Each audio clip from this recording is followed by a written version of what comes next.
completely getting ready. Just wanted to make sure my microphone is coming through. Looks like it. Shit. Do that. Super quick. Make sure my shit's set up properly. My microphone's set up. Tech.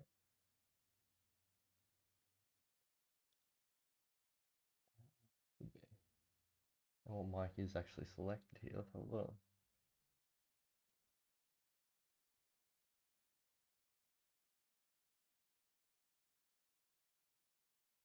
Yeah, the AMD device. Alright, should be good. Just gonna start up. Well, let's start this video before we. Well, why can't get it already?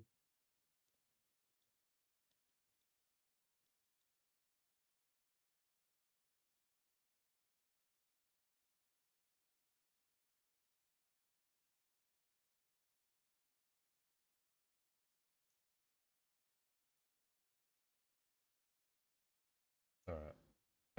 So I reached eternity on 2 different accounts, almost exclusively playing Spider-Man. I peaked top 50 highest ranked Spider-Man mains global on PC and ended season 1.5 as the number 58 and number 159 Spider-Man on my 2 accounts. By the end of this video, I guarantee that you will learn something new and that you will not just become a better Spider-Man player, but a better Marvel Rivals player in general. So I will not be sharing any basic tips and tricks or go over any of the abilities, but I will be sharing more advanced concepts that other videos on YouTube don't cover. And I'll also say that even if you don't play Spider-Man, this video will still be useful for you to watch so that you can stop other Spider-Man mains from doing what they want. Before I dive in though, let me lay out the main points I'll be addressing in this video, which are learn how to effectively climb ladder, which is 1. Number 2, why you need to stop relying on combos. Number 3, the reality of pulling people off the map. 4, the truth about who to target on the enemy team. Number 5, why you suck at timing your engagements. Lastly, the real correct playstyle of Spider-Man. And I'll just say it right off the bat, it's not rage-based Spider-Man, alright? So, number 1, the first point I was going to cover is how to effectively climb ladder. Before anything, I need to say this first, is that as a Spider-Man player, you need to learn to mute all, okay? You need to learn to mute all. Because I think Spider-Man is probably one of the most, attacked heroes in the game for whoever plays it. So basically, right, it's like, even if you're losing, okay, say that you're losing a game and it's objectively not your fault, you will always be the first to get blamed out of anyone else just from the fact that you're playing Spider-Man, okay? And this can really tilt you, and if you actually don't get tilted, then I guess you don't need this, but most people get tilted from this kind of stuff, and even me, I get tilted, right? So that's why I think it's really important to just learn to mute all and just play the game on your own terms. Say that you're going against a Spider-Man, they're gonna say Spidey div, blah blah blah blah blah. They're gonna start talking. They're gonna be like, oh, the worst Spider-Man I've ever seen. Oh, my team has the worst Spider-Man I've ever seen, or some bullshit like that, and it's gonna tilt you. And then VC, they're gonna say, Spider-Man, can you switch? Can you switch? You're not being useful. So just learn to mute all. Next thing on this point is that you need to private your profile and you need to private your name. So basically how you do that is you want to go to your settings, go to social, and then make this private or friends only so that third-party trackers won't be able to track you. Even if you hide your name in game, like if say that you go to hide your name competitive, you turn this on, the tracker can still see through that and see your stats. So just make sure you hide this and make your profile friends only or private, okay? And that way you won't be target banned, you're Spider-Man. And also, this is just a cherry on top. You don't actually have to do this, but I would also recommend, if you really don't want to get target banned, make sure to change your banner every single game as well, because if on the chance that you get someone that you had on your team or the enemy team, and then you get them again, the other team, then they can just target ban you because they recognize your banner and your level, even if you hide your name. This is another thing you can do when you're climbing, is to not pop your Q until you see that people from your previous game get into hero select, because the game has a feature where you can go to your friends and then go to recent players and you can see if they're in a queue, if they're in a game or not, right? So you can use this to your advantage and kind of just wait, right? And the last thing is to actually find a Venom duo, right? Because with the Venom team up, you're going to be able to do a lot more, and you're going to be able to consistently pull off one-shot combos. Well, not one shot as in takes one shot, but you'll be able to kill really fast, right? So here's just an example. You see, that's like your bread and butter. Like normally, with the Venom team up, you can kill them like this. And it's just way faster, right? Like even on 275 HP targets, you can kill them incredibly fast. Like that. Right? And not to mention also, having the Venom on your team allows you to play off of his pressure instead of trying to create the opportunities yourself.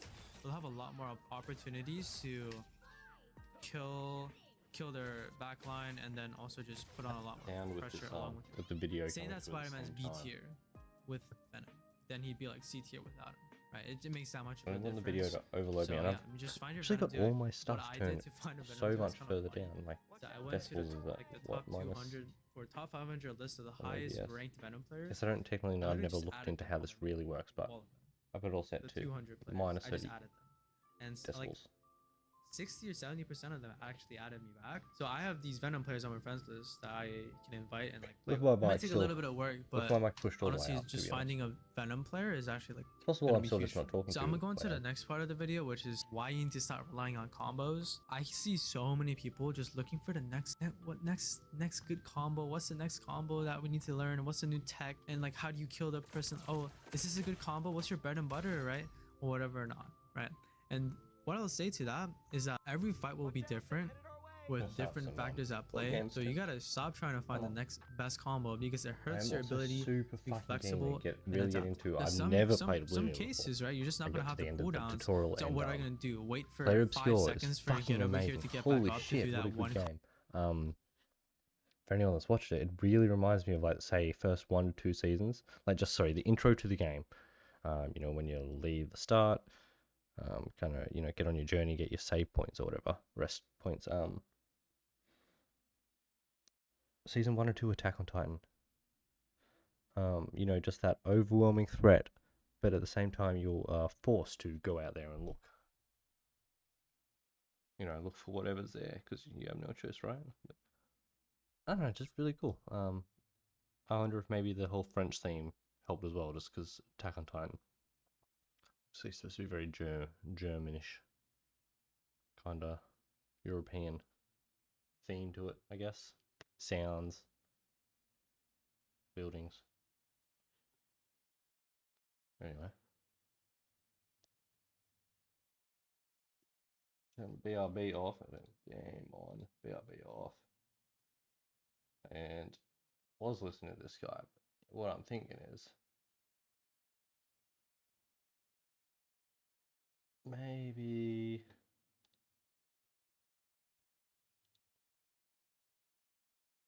I don't know if anyone's going to want to be seeing the video at the same time that, so I'm not even going to be paying attention to it really.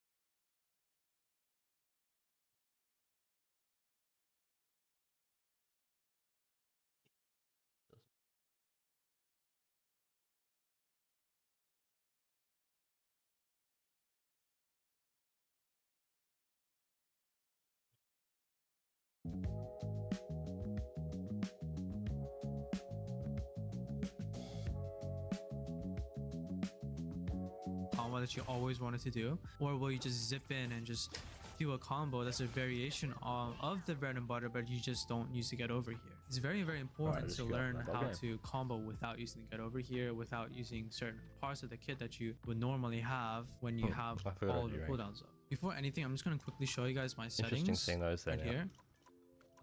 These are my settings. I'm just going to scroll down really quick. You guys can pause the video or you guys can look back when you need. These are very important to learn how to combo without using the get over here, without using certain parts of the kit that you would normally have when you have all of your cooldowns up. Before anything, I'm just going to quickly show you guys my settings right here. These are my settings. I'm just going to scroll down really quick. You guys can pause the video or you guys can look back when you need to, but this is how I have everything set up. I wonder if he's going to say what exactly sensitivity is. I would say one big thing is just to make sure that you have hold to swing on and easy swing off or automatic swing off, because it'll just like not allow you to do some tech on Spider-Man, right? And also make sure to have get over here targeting. So make sure you have a separate keybind for you to get over here to use when they're marked with the cluster, so that you don't have to go in all the time.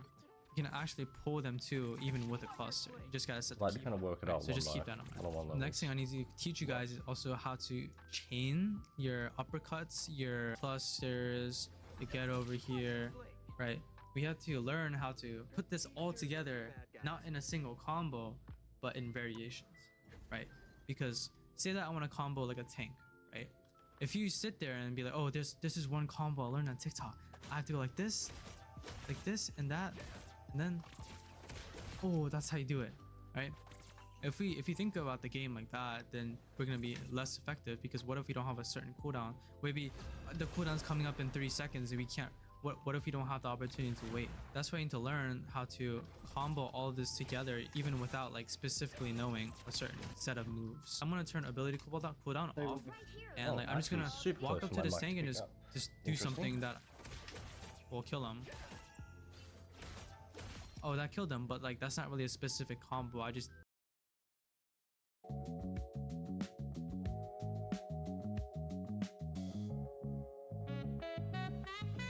I'm your friendly neighborhood Spider-Man. Only my neighborhood is now like multiple realities. Cool, right?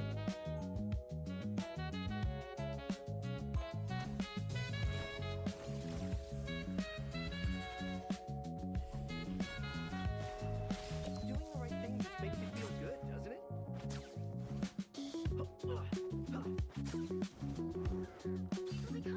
Never looked up like the rollout locations.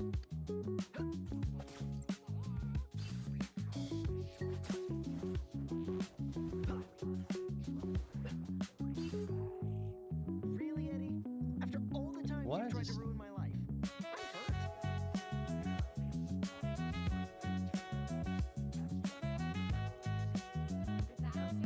Well, in that case, we've always been best of friends.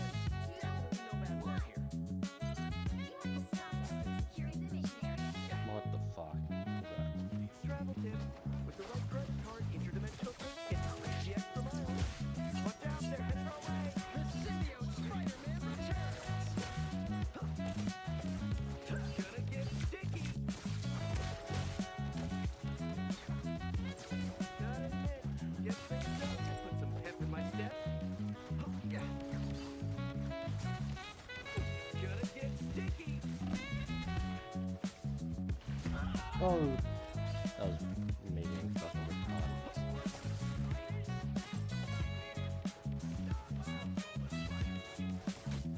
Crack the whip.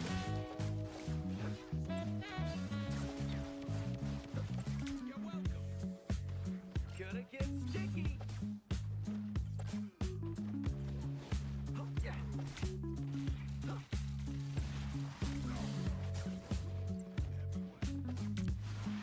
Yeah. Yeah. Sure, those are bad guys. Spider-Fist is ready to punch.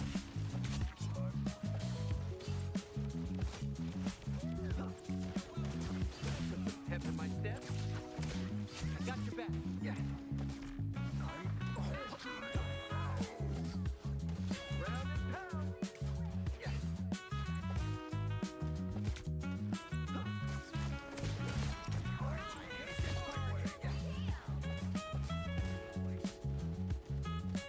Round and pound.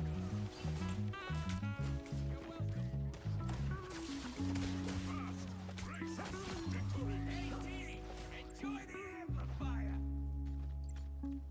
Spider-Fist is ready to punch. Yeah.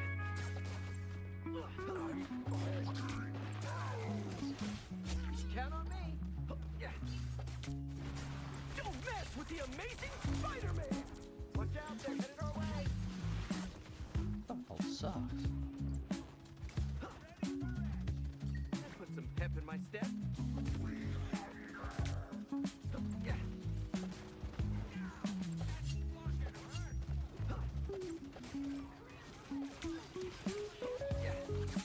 Yeah.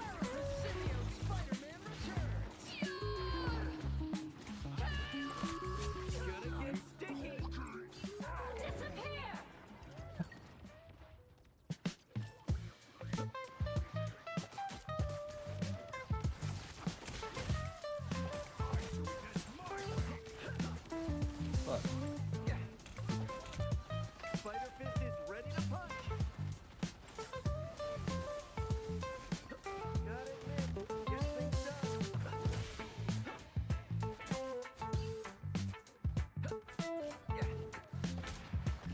Good. Out there, headed our way. Steer clear of the spider net.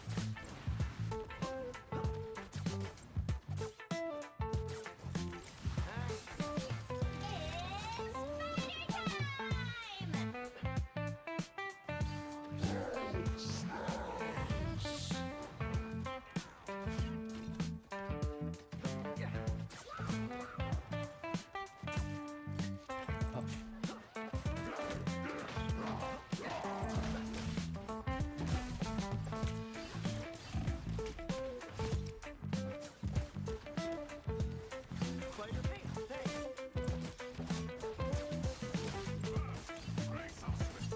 Got your back.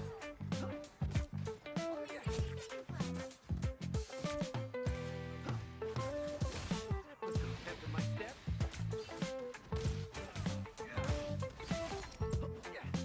Round and pound. Don't die to spider bombs, guys. Crack the whip. I got your back. Don't mess with the amazing Spider-Man. Too sticky for you? Thanks, friend. The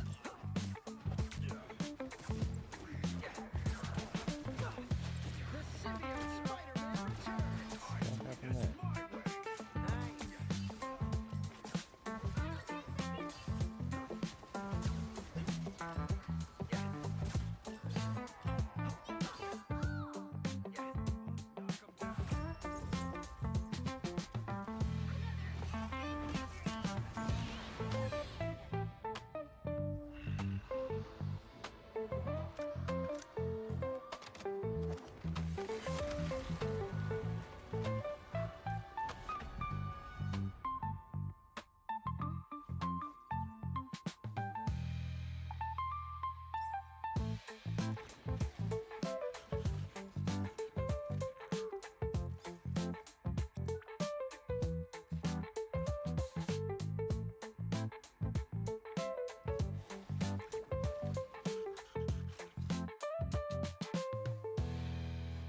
Oh.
Give me like just a sec to kind of move my monitor shit around. Where my windows.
sound randomly as well.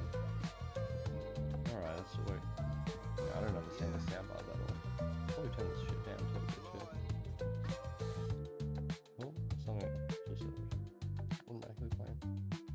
One of Destiny's live streams.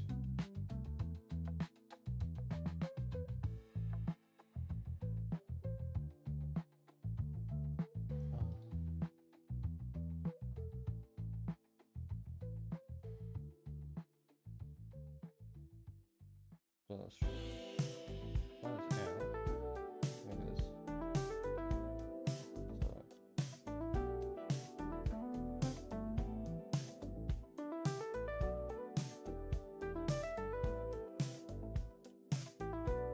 just hope that doesn't show anything important.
I guess the only thing is, I feel like my microphone's just so much further down than everything else.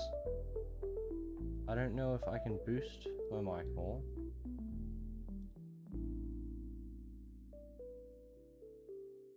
Or if maybe I just need to be kind of talking with it a lot closer than what I am right now. I can do that, I guess. I'll try that. I'll also just try to turn this down just a tad bit. How about that? Could always do that, couldn't I? Anyway, well, we're not playing that. We want to keep playing this. Did it like muscle memory, right? Another one is just like I'm gonna piss real quick. maybe start with the down Actually, smash. I'm gonna go feed PJ real super quick. I'm gonna be listening to this. Right? And all of this is just like, it's not really a specific combo. It's just learning how to down slam with the overhead down slams over and over again, like putting in the tracers like in between those so that you can get maximum damage. And then when you have the uppercut cooldown, to use it after you tracer and then go into another down slam, then repeat the process, right? Learning how to do that is very, very important. Like, I can't really teach you anything on this, right? You just have to hop in the practice range and just keep on doing this like over and over again until you find like that rhythm, right? You should just, like, the rule of thumb is to just put your cluster in every single time you hit them. There's even things you can pull them in, do this, do that, and then go into that, right? But like, I like, honest to God, I never like thought of that as a combo. Like, I just do what I normally do on Spider-Man, which is just combo my punches with clusters, down slams with clusters, cancel my uppercut into down slams, That's why it's very important to not rely on combos so much, but just learn how the character works and then just adapt. That's kind of a long ramble, but I hope my point got across. I also need to talk to you guys about, I think this is actually important because I think a lot of guys out there will just tell you the quote unquote bread and butter combo, and they say you just use it all the time. If it's a Luna, just go in like this, right?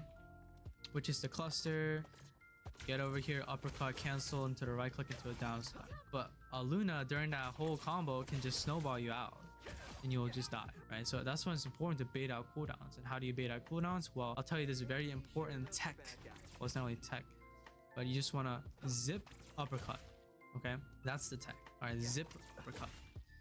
And what this is going to do is pressure the enemy into using a cooldown. I promise, even in my lobbies, in like eternity lobbies, people, like if you cluster them and then zip uppercut, sometimes they'll just pop Loki totems or something like that, or even like soul bond on Adam, right?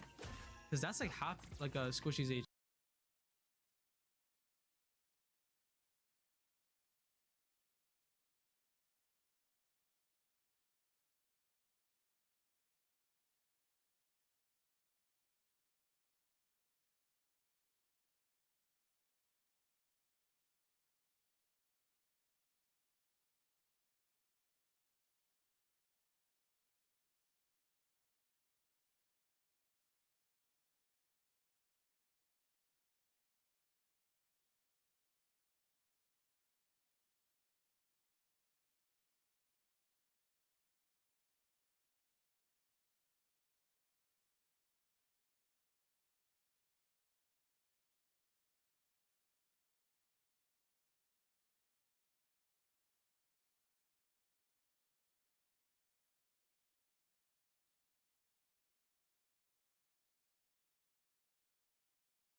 It's pretty threatening, you know what I mean?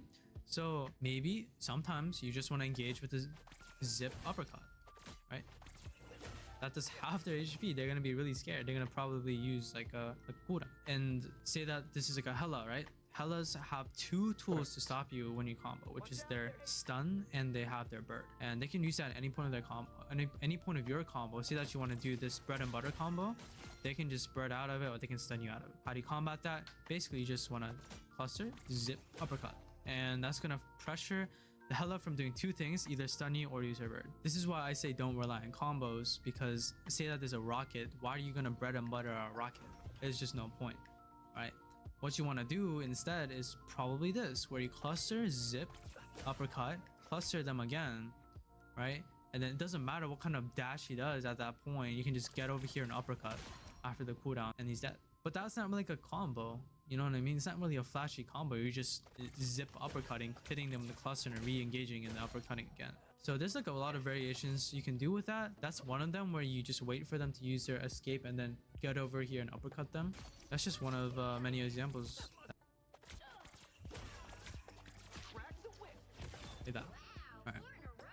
Or another thing you could do is go like this and then just punch, right? So don't rely too much on these combos or one-shot combos or whatever. Sometimes you just have to bait cooldowns out and play the 1v1 like that. Now, if you want to learn more about specific combos, leave a comment below and I will go in depth on the best and most useful specific combos to use. Otherwise, there's like a plethora of amazing combo videos out there already for you to watch. So I'm just here to warn you pretty much about becoming a combo nerd and just being that one like combo farmer Spider-Man, where you just everything has to be a combo. The next big part of the video that I'll be going on is the reality of pulling people. I get it. Pulling people off the map is really cool, and it looks So like it is nice to very, see very someone useful to learn. But kind of say it's this in very a video and overrated. make it a I know you point. guys like are pretty interested in Because it pulling was people off something the I map. was actually thinking about. Probably I'll actually like show you the 3 ways you can do it. There's actually like there's more ways to pull people off the map, like technically, but these are like the 3 main ways. The first thing I'm gonna do is the b-hop pull, which is just where you b-hop, and if you don't know how to b-hop, you just want to zip, cluster, and jump. But the cluster and jump is gonna be almost at the same time, right? That. Right? It's gonna allow you to get some distance. And you want to be doing that and then pulling someone off like that. It's a faster one. The second way to pull someone off the map is doing the zip uppercut.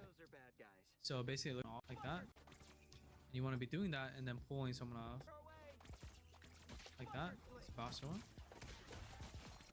The second way to pull someone off the map is doing the zip uppercut.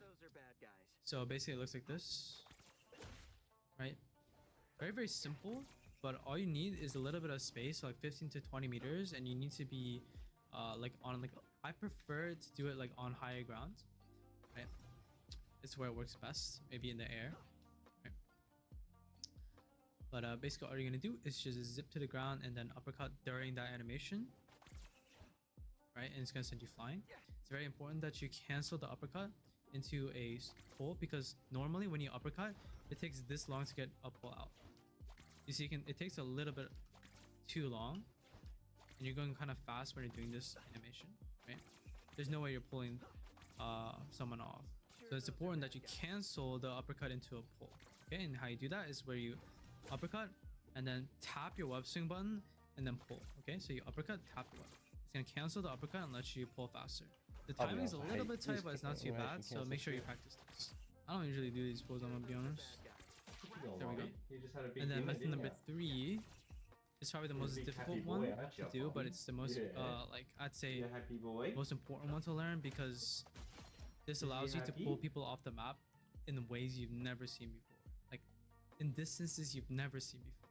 Like you can pull people off from like half like way across the map. So basically what you gotta do is you zip and do the b-hop, right? Pretend you're doing this b-hop tech, right? B-hop, just b-hop. Make sure you know how to do this. And right after the b-hop, you want to uppercut. That. Okay. This is gonna make you go flying. Yeah, I didn't realize it was all of them. It's just like this. Huh. Once you got that down, you want to cancel the uppercut again into a pull. So actually, those 2 different pulls, the b-hop pull and then the zip uppercut pull that I showed you, kind of culminates into this one final pull. It's where you combine those 2 together, where you b-hop, uppercut, and then pull, right? And make sure you cancel the uppercut with a pull. When you combine all that, looks like this. Alright, there we go. But yeah, that's how you actually do those pulls. Now, onto the reason why I think pulling people off the map is overrated is because most people try to do it wrong. The most optimal time to pull someone off the map is like right before the fight breaks out. Okay, like say that like people are walking to the point, right? Or like during neutral game while like the enemy's walking back to point or a cart. It's like the best time to hook someone off, okay? Because it's a low risk, high reward. And you don't really lose anything by messing up, because they're still walking to the point, right? It's not like it's a full like fight breaking out. And part of the reason why I say it's overrated is because it's like not that great 80% of the time, because you're pulling off a tank. And I'm gonna be honest, like the enemy team can still win the fight without like one tank, right? It's the supports that really matter. So because the tanks are there to maybe stall, but like even then, like if you're just going off of like who's gonna win the fight, and you'll also fuck it up like 80% of the time because of how hard it is to sometimes pull these people off the map. And I will also say you can probably get to eternity without even going for a single hook off the map. I'm gonna be honest, like Spider-Man's strong enough to the point where you don't actually have to pull people off the map to get to eternity, right? So it's not like 100% necessary tech you have to learn. I mean, part of the reason too is that most characters can actually fly up. Cool. There's only like a couple of characters that like actually can't get off a ledge, so we also got to think about that as well. If you're in the middle of a really heated fight, it's very risky to just go for a hook, because what that means is that you don't have a cooldown for 8 seconds, a very important cooldown for 8 seconds, right? And also that cooldown can also stop other ults. Like if you miss the hook off the map, but then like a strange ults your team, but you could have saved your team by hooking the strange out of the ult, then you kind of just trolled. Like during the heat of a fight, like the enemy team's gonna try to ult, and also you could just be going for like the healer in the back and just one-shotting it. Why do those things that's more risky Someone's gotta stop and doing it's ways I mean, dude. impossible to lose your I team? just joined So again. I think a Losing general response. rule of thumb is to not go for pulls during like a really heated fight. Like say that you're in the like genuinely like the thick of a fight, don't go for a risky pull. Even if it's like a reliable pull, like I go like if it's like super, if you're just at the ledge and you just like pull like a boot off, that's easy, or a mag off, that's great, go for it, because it's easy to, right? But if you're trying to go for like a difficult pull like during the fight, you're kind of, but I'm not saying don't learn it though. Definitely learn how to hook people off though, because there are going to be opportunities for you to do it. Again, like if you do it right before the fight breaks out, it can stagger the enemy team and it'll create a advantage. Alright, the next part of the video is the truth about who to target on the enemy team. The truth about who to target, okay, is actually that there's no truth. Because you would think, oh, just go after those. Hey, we make a pretty good team. It's not that simple, right? Because this will literally change every game, and every time like the enemy switches their comp or their characters is gonna change. Just in general though, once you hop into a game and you guys start the match, just press tab once you know their comp. Like you gotta usually like look at the character, like okay, who can I actually kill? Who are the targets I can actually go in and like 1v1 and kill? Can I kill a strange? Not really, right? Can I kill like a Magneto? No, you're not gonna be going for tank, right? Can I kill a Hela? Okay, I can, but it's not gonna be easy. I gotta think about like the matchup, right? But can I kill a Magic? Matchup specific 1v1 tips. Okay, say that they're playing like, wait, they're playing Iron Man. Okay, wait, Iron Man's very easy to kill. Okay, maybe I should go after him, right? Oh, if they're playing a Bucky, oh wait, I can't really fight a Bucky. He's just gonna out duel me every single time. You just want to be going through their team comp and kind of deciding like who you can fight, right? Like, can you kill a Cloak and Dagger? Yes, but you're just gonna have to fade her cooldowns out, track her when she vanishes. Can you kill a Black Widow? Yes, you can. You just have to make sure you don't get hit by a kick, right? But you kind of just have to be like opening up the team comps and kind of just seeing first who you kill, who you can target, and who you can narrow down who you can kill, and then we can talk about the rest. Number one is that if you see an uncontested player, make sure to pressure them off and get them. So pressure them and get them off the angle first. Okay. Before the healers, if there's like a Hawkeye like on high ground somewhere in the corner just pummeling your team, it's on you to go and pressure him off that angle or kill him. That should be the priority, okay? Because the team with the most pressure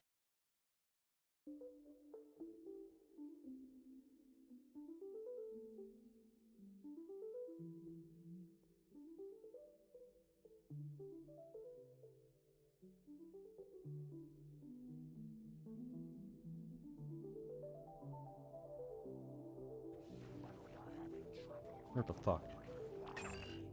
Really, Eddie? You want to see me juggle? After all the times you've tried to ruin my life, I'm hurt.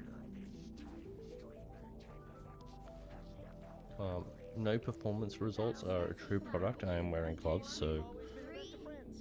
Definitely no bad blood here. can't blame me for a single thing, basically.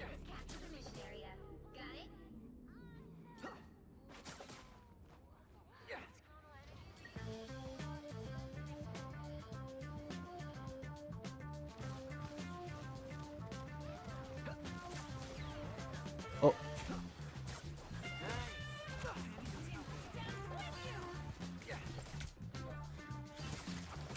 You got 99 problems, but a sniper ain't one. oh! Spider Fist is ready to punch. Hmm.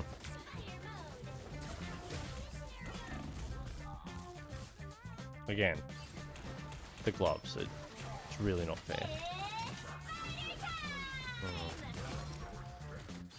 Back in the swing of things.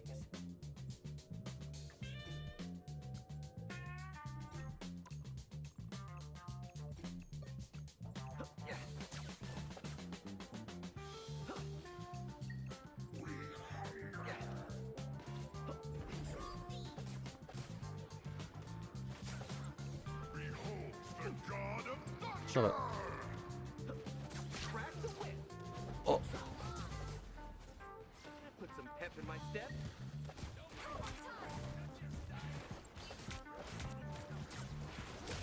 Yeah. Your powers are mine.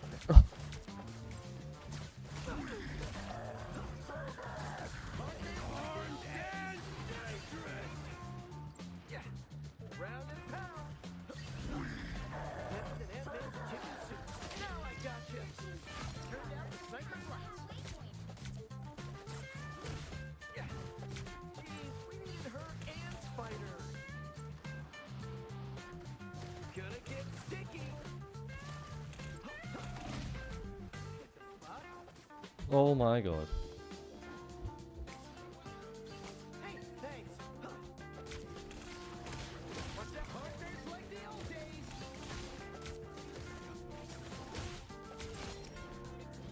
Spider Fist is ready to punch.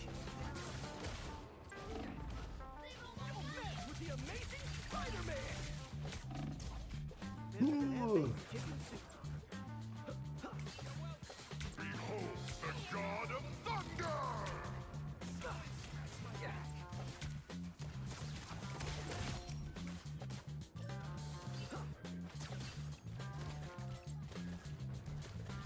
Spider Fist is ready to punch.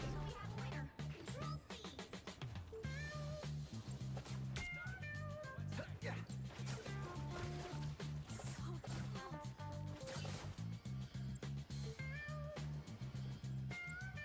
Spider Fist is ready to punch.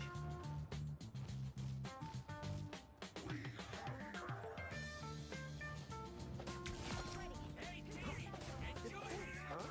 Okay, let's try it.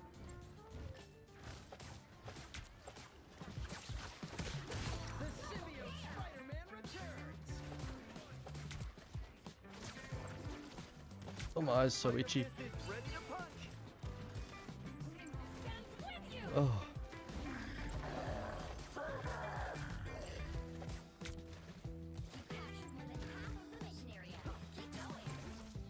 Oh.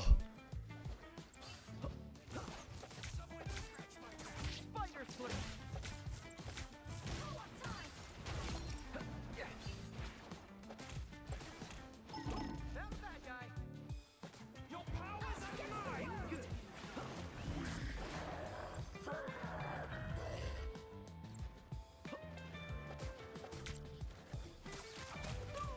I hate this part.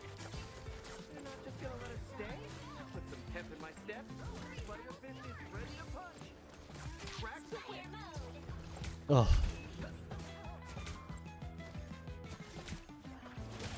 Yeah. Fuck off. Gonna get sticky. You'd have done the same to me, only with more fangs.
Excuse me?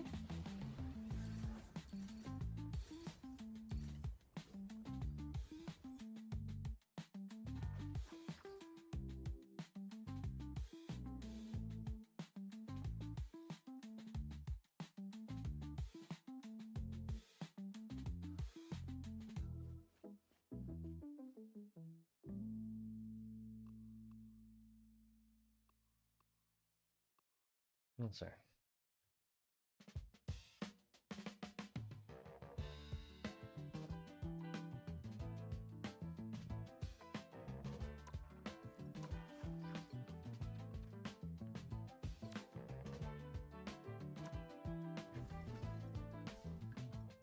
Fuck it.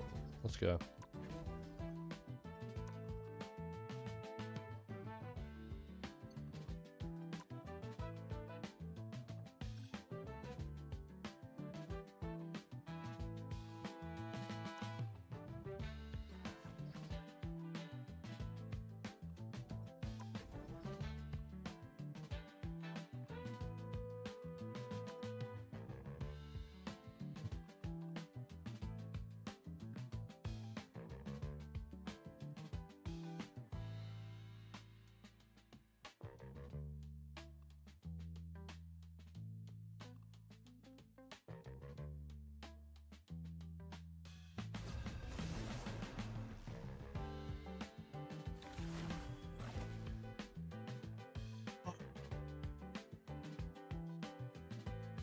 So cold. Fucking freezing. Which hero do you think you might What's be out there, today? Bobby?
You'll need a top-notch team to win this one.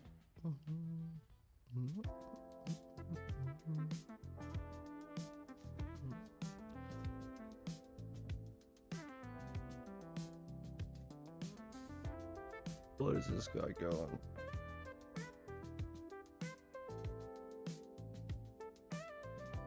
Heals a DPS bub.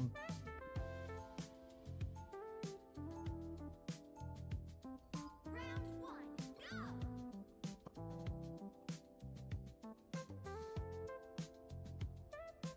Heals it is. Who are you? We guard the galaxy, sure. But sometimes we take stuff other 30 people seconds are before you attack. Get ready. Loves are coming off Home sweet home. the comp. Once a scion included the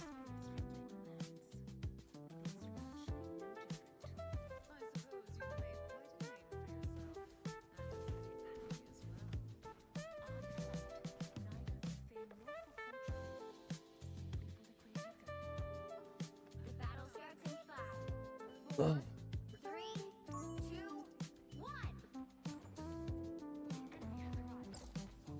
I'll patch you up. This looks like a gig for the Guardians of the Galaxy. Help get that vehicle to its destination. I'm Clark and helpful.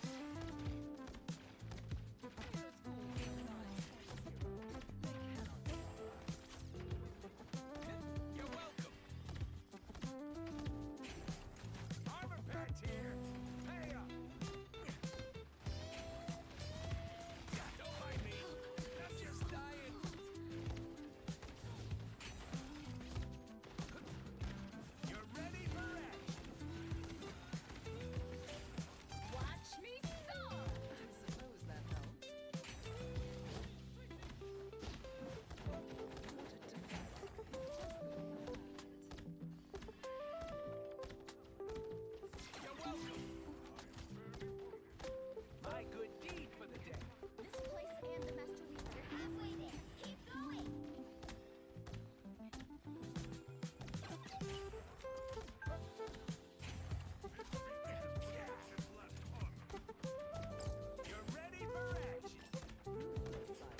Bring that thing down, get another placement, maybe over here.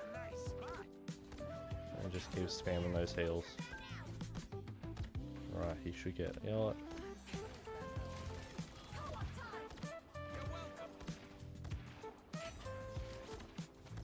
I just want to overwatch the team. Have the ability to run if needed. Vehicle reached the checkpoint. Keep up the momentum. And the messenger must be protected. What?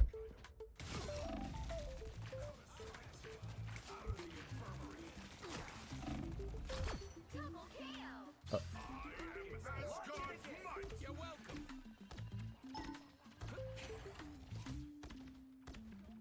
Armor pack here. Hey up.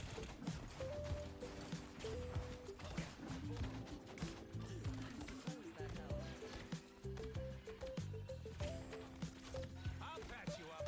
Watch me soar.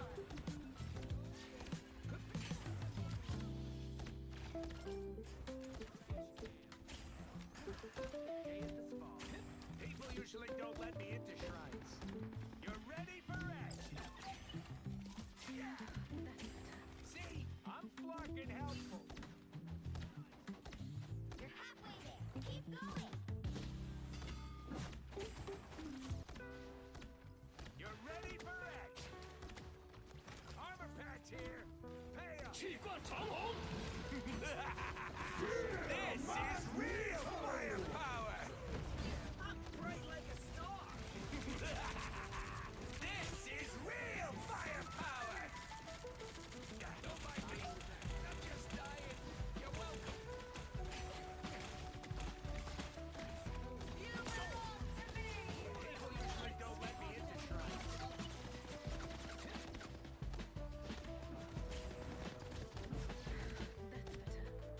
My good deed for the day. True back now.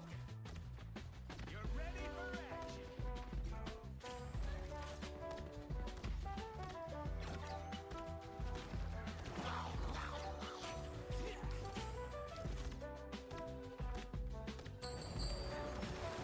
Vehicle reached the checkpoint. Keep up the momentum.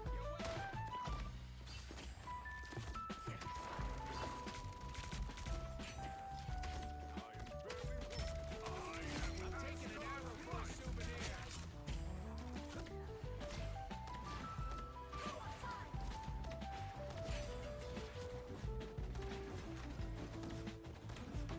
You're welcome. Watch me soar. See, I'm flocking helpful.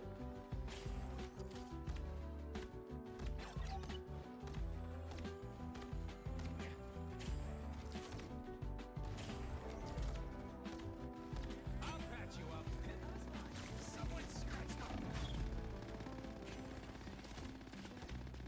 Judge, jury, executioner! Stand in your way. That took the edge off there. You're ready for action.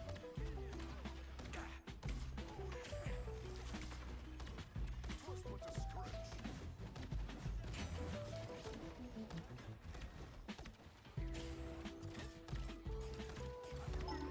People, I'll patch you up. My good deed for the day.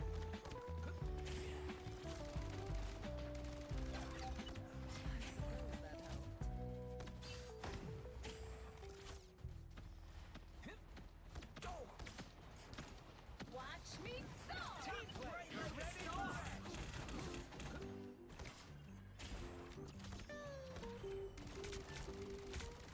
In your face. So close. This is a big chance. It's a nice spot. I am Asgard's might!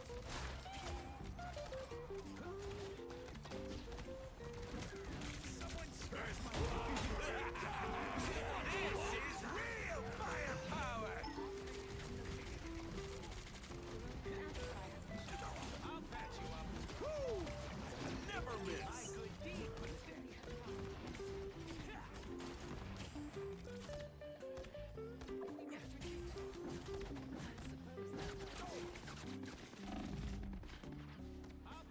Oh, I'm not in the door.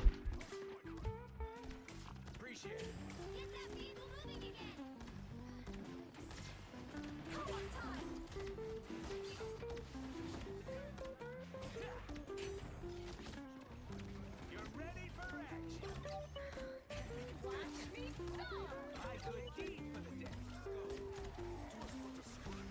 Relay deployed. It ain't cheap. You got them all! You belong to me! The current score is 3-2-0. Time to switch things up, including which side you're on. The right heroes could make all the difference. Who are you calling a raccoon, huh?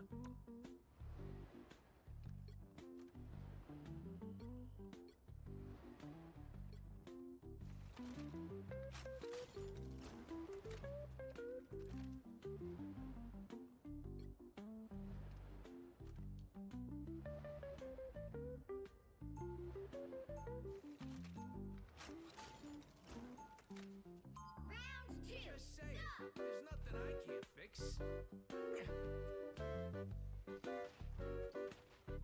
Yeah, we're looking. They're not looking good, to tell you that. We'll be coming in 30 seconds. Stay strong.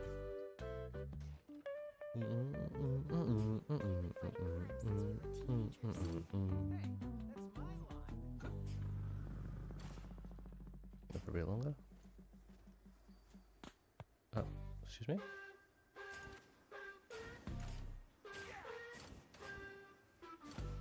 The battle Sense, I starts guess. in 5, 4, 3, 2, 1.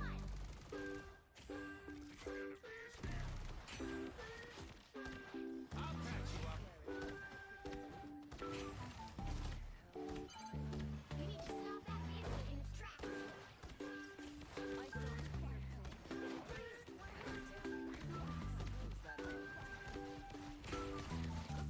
You're ready for action. Team play. That's me.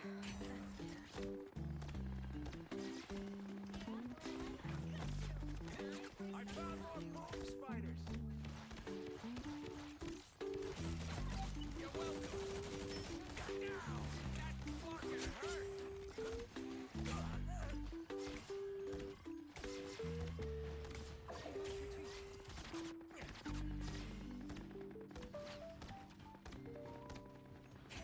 You're welcome.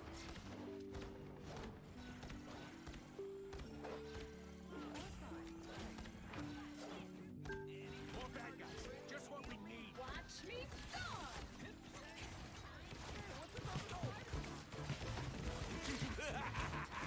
This is real firepower! Earth-shattering kaboom! Team play, that's me. You're welcome. This is a nice spot. You stop them in their tracks.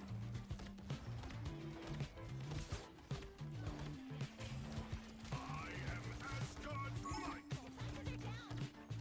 I'll patch you up. Fucking hurt. By good deed for the dead. Right like a storm!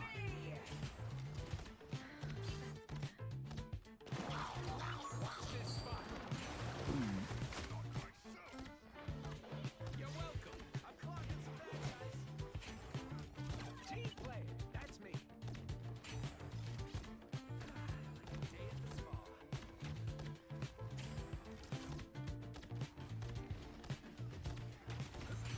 You're welcome. This Judge, is real jury, firepower. executioner! Watch me storm! It's spider time! I'll patch you up. Fuck. Fucking little rats. Oh, I'm gonna get some revenge. Get out of here. What are y'all waiting for?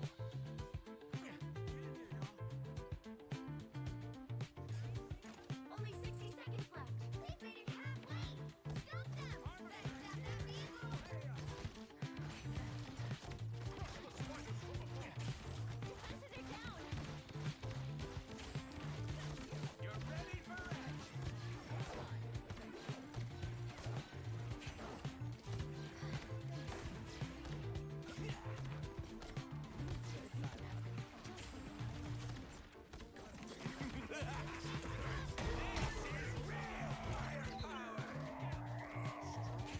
My good deed for the day. I'll patch you up. Ooh, that felt nice. I'm bright like a star.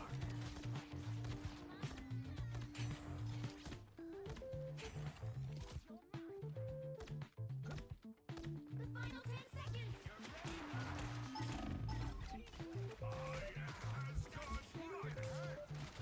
Only one round. Keep fighting until we have a winner. Welcome.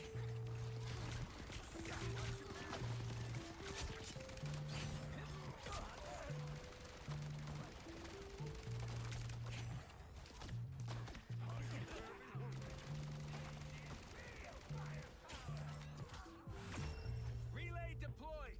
Final score 3-2-0.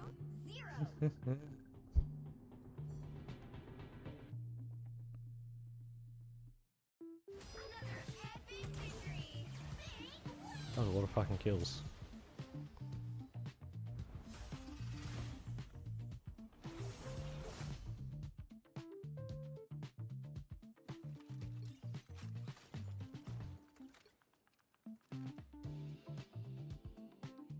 Thank you, baby girl. Oh, fuck, it is so cold.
Why is madreando?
Huh. Freedoms and I was always meant to be a soldier.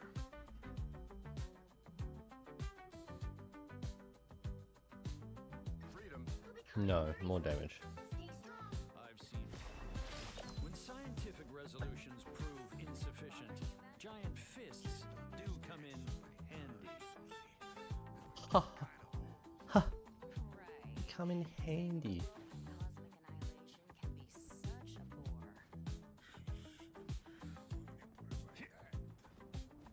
The battle starts in 5, 4, 3, 2, 1.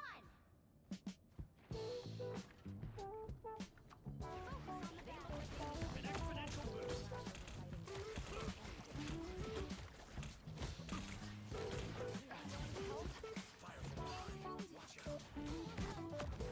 Better stop that vehicle.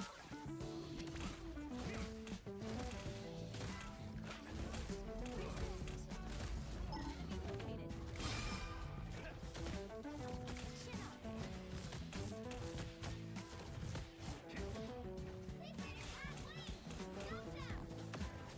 Stop them in their tracks.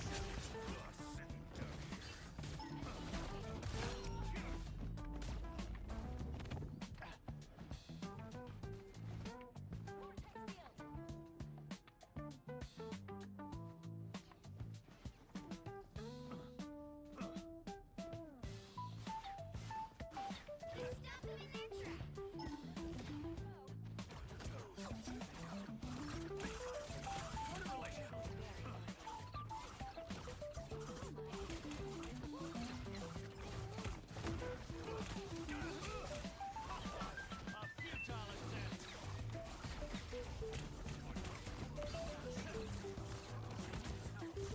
Well, hello there. That was unusually satisfying. Thanks so much.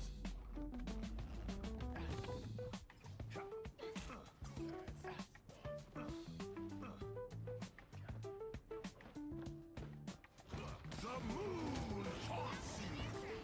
Us against the world.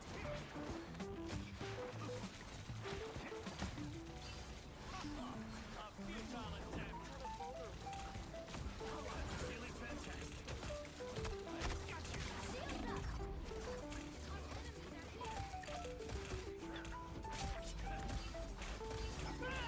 Fantastic! Ha! Oh, ha-ha. My favorite dog!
Mutant squids?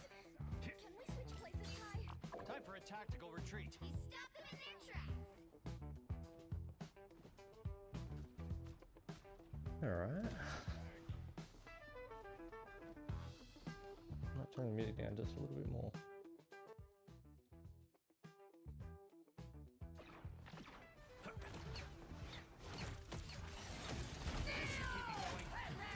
This FPS is very bad right now for some reason.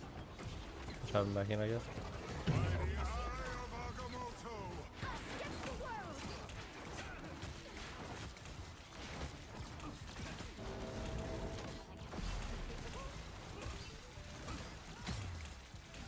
Numbers aren't in our favor.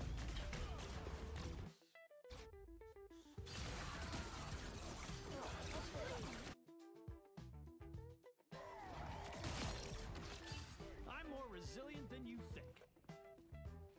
Down to 30 seconds. Better stop that vehicle. There's still a chance to stop them. Enemy located. Literally. Perhaps you should do your own fighting, Namor. I am ready to put on a show. They hit it. Maximum pulse! Time to stop them.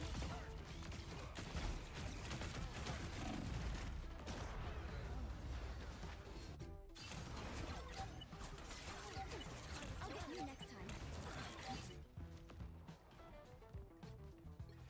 Every mortal is my subject. I rule all. Better stop that vehicle.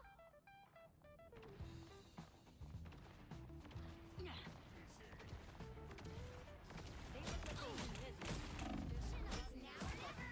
Stop them.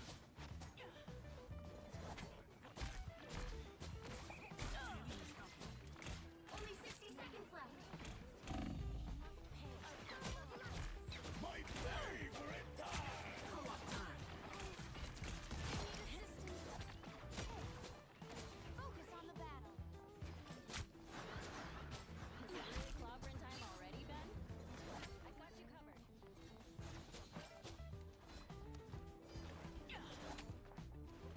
Your friends are uglier than me, Namor! He stopped them in their tracks. Down to 30 seconds. Find that soul.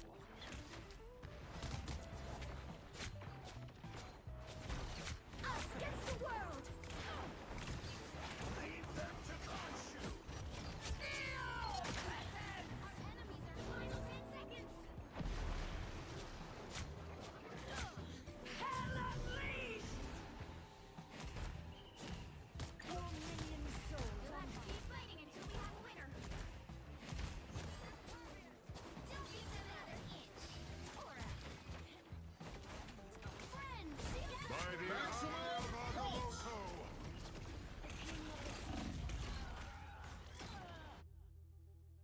We are By the eye of Ag- Fuck. The current score is 0-3. Time to switch things up, including which side you're on. No one escapes hell. You'll need a top-notch team to win this one.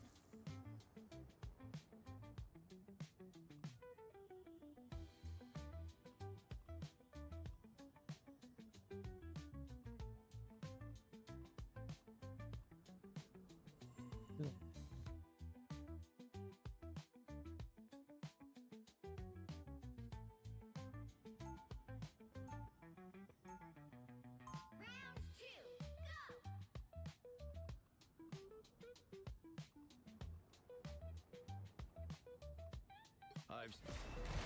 There's a solution for every problem if you just look hard enough. I've seen 30 seconds before you attack. Get ready.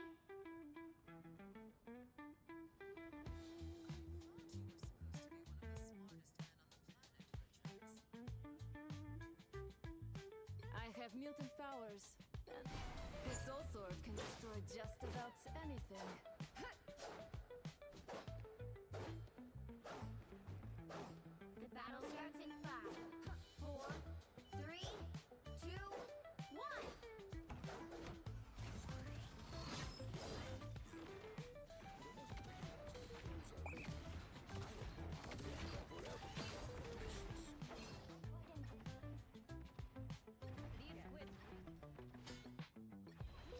My domain will one day encompass all A souls. little help, please.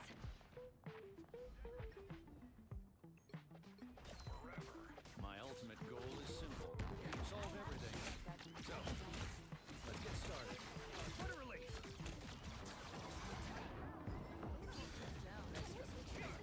Susan! I don't know if I can go on without you.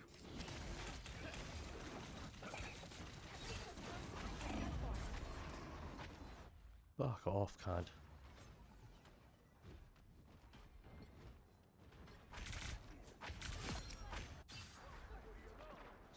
Denizens of the deep. Cleanse this place.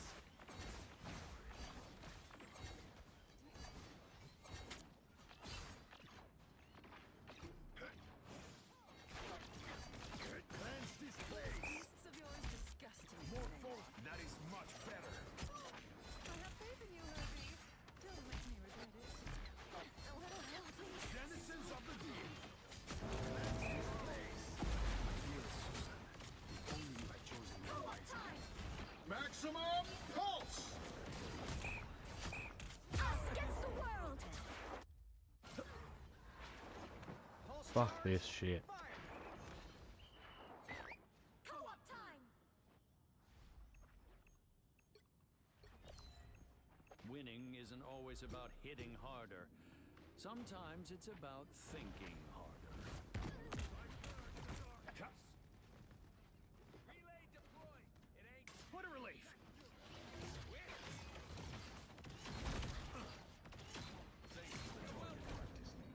Get that vehicle moving again! Someone smash my back. Don't mess with the amazing Spider-Man.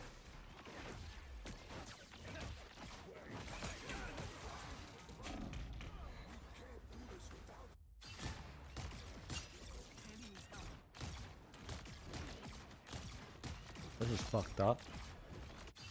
I won't rest until this is solved.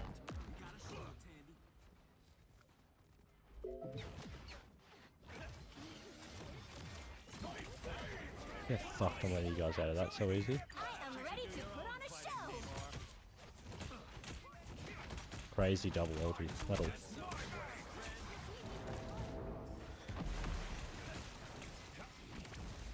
By the eye of Agamotto. Count on us, Herbie.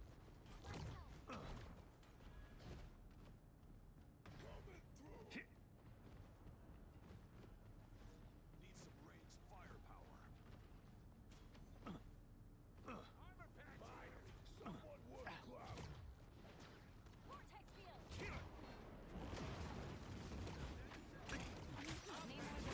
What a relief! 30 seconds. Us against the world. Maximum pulse. That almost hurt!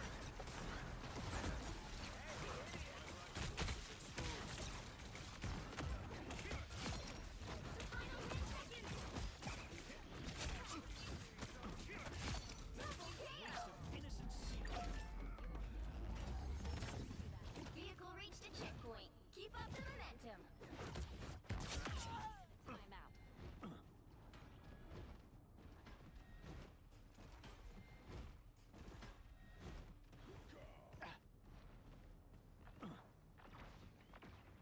Oh, I didn't realize the music finished. Hostiles up front.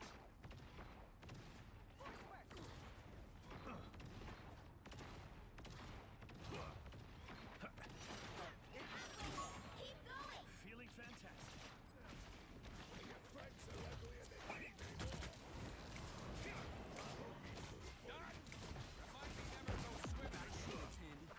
Don't mess with the amazing Spider-Man.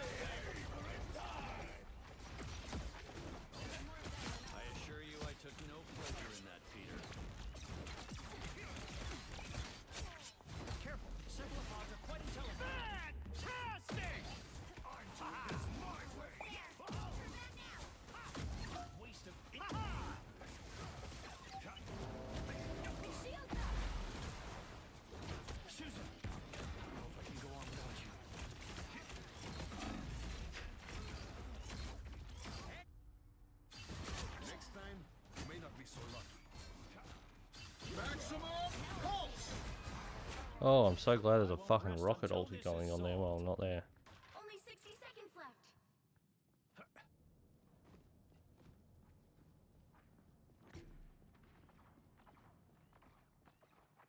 We need to regroup elsewhere.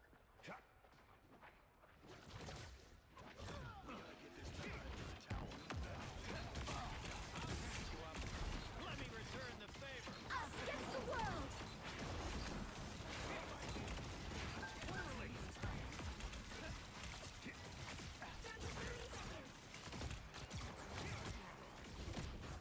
By the eye of Agamotto!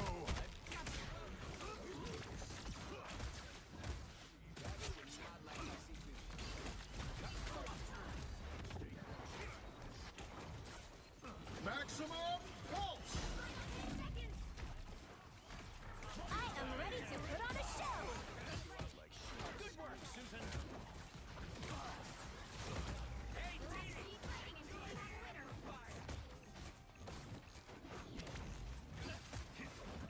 I assure you I took no pleasure in that, Peter.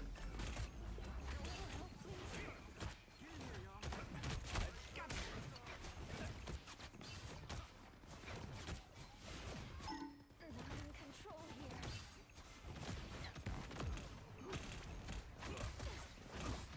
The only way we win this is this Don't shit mess to be with the going. amazing Spider-Man! Let me return the favor. Us against the world. Fantastic! Ha ha! Shields up.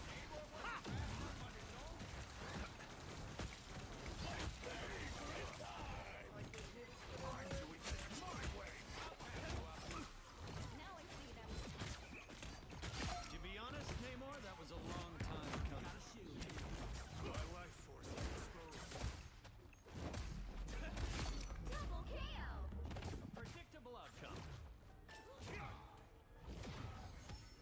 The vehicle reached a checkpoint. Keep up the momentum. Vortex field.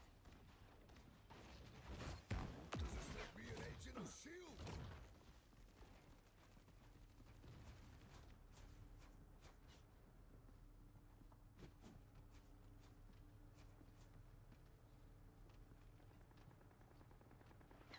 Armor packs here! Destination Avengers Tower. Move out. Only 60 seconds left. That turret is unusually large, even for you, Frank. That's it. Don't let anything get in your Judge, way. jury, executioner! Hey, Dee! Enjoy the amplifier! By the eye of Agamotto! Carry on, Reed. I am barely wounded. Us against the world! I unleash the Vishanti's Double power! KO. I'm more Down resilient to than you 30 think. seconds. Behold the God of Thunder! Us against the world. Feeling fantastic.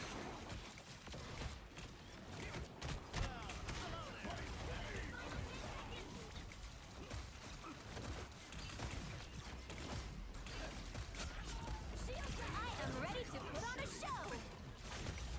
You'll have to keep fighting until you have a winner. Didn't like your tea. Now for something truly fantastic.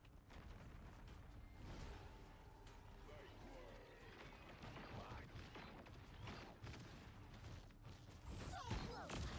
Big chance. Feeling fantastic. Don't mess with the amazing Spider-Man! Maximum pulse!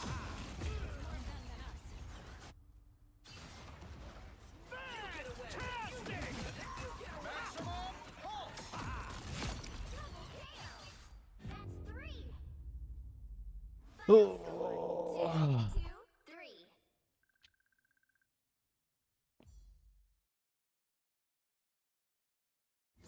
Well, you can't expect to win them all.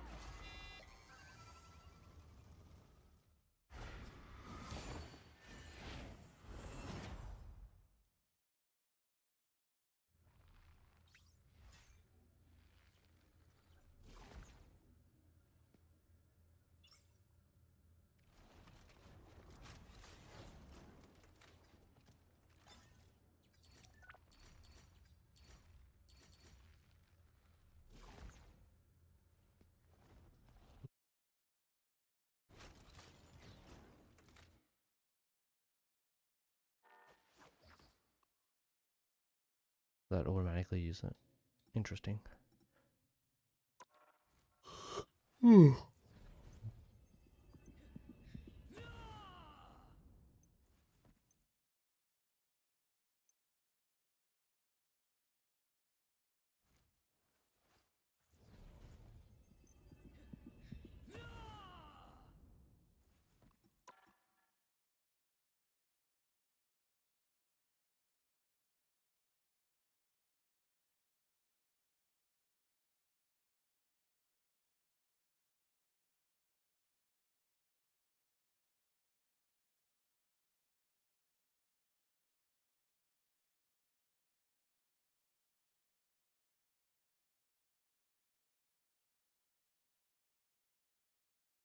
There's a little tier maker I gotta will do.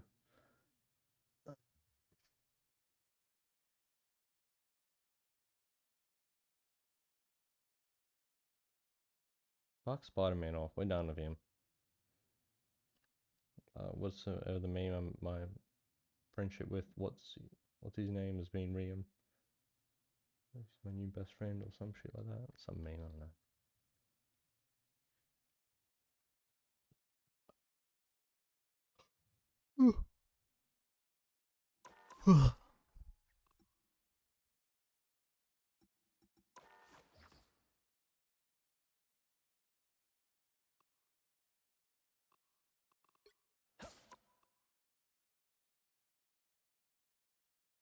Fucking 20-minute game.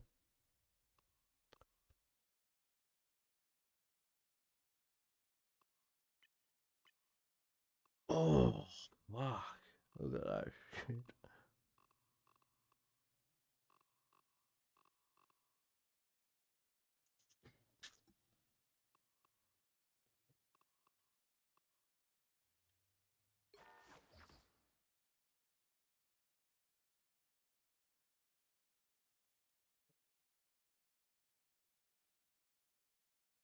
Hmm.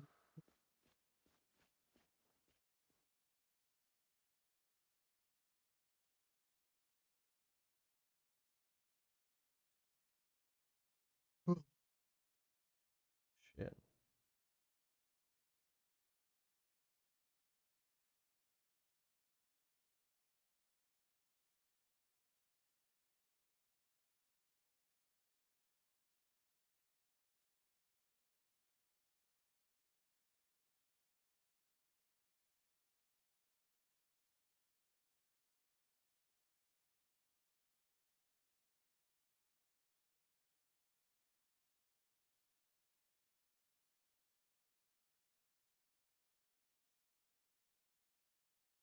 I don't even know what Boga talks about in this, but I wouldn't mind listening to this.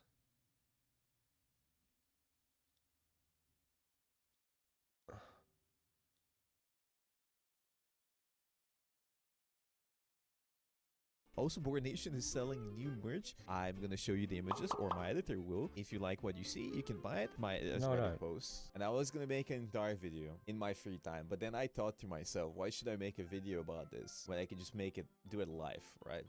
So I'm gonna do it live. A lot of nerd talk here. I do want to talk about it though, because it is funny. Because a lot of people... So basically, the post originates from, is the matchmaking rigged? And this person says, yes, it is. A lot of people have been talking about engagement-oriented matchmaking. A lot of people online see posts like these or YouTube videos. They skim through them and then they say, I've heard enough. This supports my theory that it's not my fault, okay? I don't want to be one of these people. I'm a firm believer that if you're good at the game, you will climb and you will win. And we've seen that happen a lot. Necros has been winning quite a bit on support. Craggy got Celestial on support super easily. People have gotten Celestial without doing damage on Rocket or with only doing damage. I think we have a lot of evidence that, hey, if you're good at the game, you're gonna climb, okay? But I didn't want to be one of the guys that always says that you guys are wrong or right based on just my own experience, right? So a lot of people said EOMM is real. So I said, hi, hey, you know, people keep quoting this paper. I bet nobody has read this paper ever in their life. Have you guys read the paper that everything originates from? Have you? I have. I did that yesterday. I bet that every single person that complains in my chat doesn't know what they're complaining about, okay? I'm gonna talk about it because I can read, and I'm gonna talk about this Reddit post. And then I'm going to talk about a better Reddit post. Actually has statistics. But again, EOMM, engagement-oriented matchmaking. This is what we're going to talk about. There's a lot of things going on here, okay? That I kind of understand. I'm going to spend an entire day completely understanding this, okay? But I do understand the basics. So I'm just going to yap about it. And I'm going to start with the Reddit post. Start off this entire thing by saying, as a data scientist, I've spent some time looking into the matchmaking algorithm of this game to determine whether or not matchmaking is actually fair. Now, straight out the gate, this guy says they're a data scientist. Somebody in the comments said that this guy is lying and they are not a data scientist. And if you look at their not search history, post history, you see that they actually are studying computer science. I personally don't give a fuck. I tried looking at his history, didn't find anything, because this guy is a professional Redditor and posts every single day. So I was like, fuck this. I'm gonna stick to topic. And that's what I'm doing, okay? I don't know if this guy's lying. Why would anyone lie on the internet? To start, this game is developed by NetEase, who have also made a variety of battle royales and mobile gacha games in the past. At the start of 2024, they released a research paper detailing their modern matchmaking algorithm. The most important line is in the abstract. Okay, listen, I'm gonna have a lot of people typing in chat. I'm gonna keep getting rage baited, because I can't. I already saw a long-ass message from somebody. Have you read the research paper? I have. As I mentioned before, I have read the research paper. I'm not here to defend EOMM, nor NetEase. I'm not a Chinese spy, okay? I do want to point out that. I don't really care. I do want to talk about the actual topic. I do also want to point out that this person said they're a data scientist, and they provide zero data in the entire post, which is really funny to me. So I think they might be lying because they only paraphrase stuff from other articles. They don't really provide any data. But this guy does. So we have actual data because this guy actually made a Python program. Python script, not program. I mean, same thing. Either way. And he actually has statistics. So this is a fun read. This is what a data scientist does, right? So we have data. But before we get to the data, let's talk about the original post. And now, to talk about the original post, we're gonna read a sentence, a part, a little segment from this scientific paper. Matchmaking is a core task in esports and online games as it contributes to player engagement and further influences the game's lifecycle. Previous methods focus on creating fair games at all times. They divide players into different tiers based on skill levels and only select players from the same tier for each game. Though this strategy can ensure fair matchmaking, it is not always good for player engagement. This is something that is from this paper. As a matter of fact, I can even pinpoint where it is. It's right here. Let's talk about the paper a bit. This paper, EOMM is not real, stop coping, loser. If EOMM isn't real, how did you lose 8 games in a row yesterday on support necros? The rank 1 Spiderman. Hey, listen, buddy. I feel like NetEase is press the button. You won too many games. I remember yesterday. Anyways, let me continue with my lecture. This paper is published in 2024 by these people.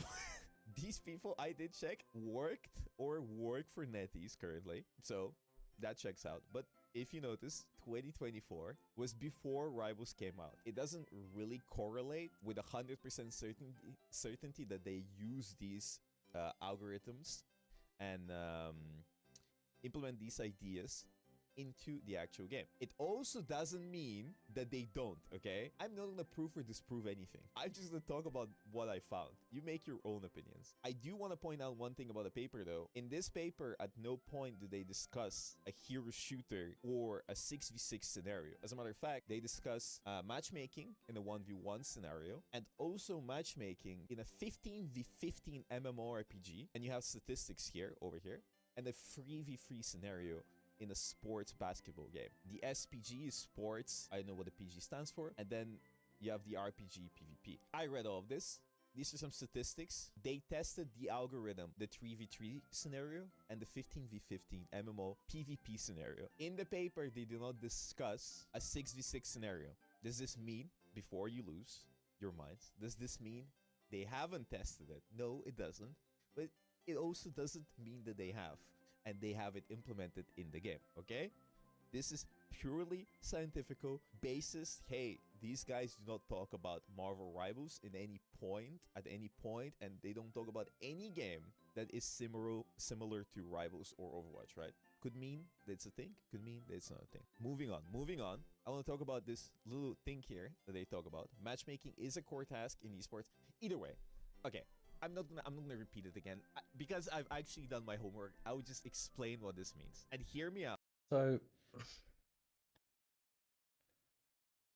this is like an inner demon that I fight every single fucking time I launch this game. I have to run through my practice matches, do my 3 practice matches, and hopefully, you know, I've won them, and that builds me up my streak. Hopefully, that puts me with the players that are also on a streak. Now, does this count? The bot matches count? Is it all real at all? Would I have to do quick match and then hope for the best for us? Or should I always just jump straight into competitive and hope I get that win and then go straight onto the streak? Now, we also don't know what's the time to drop this streak. Like how long, if I lose 3 in a row or 1 in a row or 2 in a row, 1 in a row, Jesus Christ. Should I then not play for the next 12 hours to reset this? Is it even real? We got to say that every single time because we don't know, because no one ever says anything from, you know, NetEasers or whoever making it send.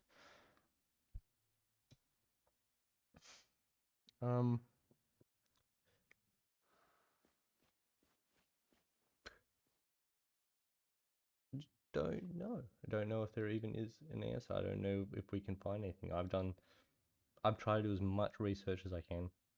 What about it? I've scrolled through pages of Google, just clicking each link, seeing if there's anything different.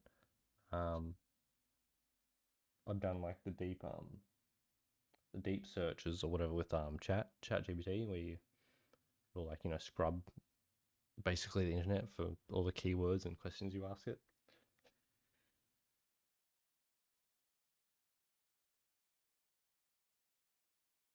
And nothing. I don't know.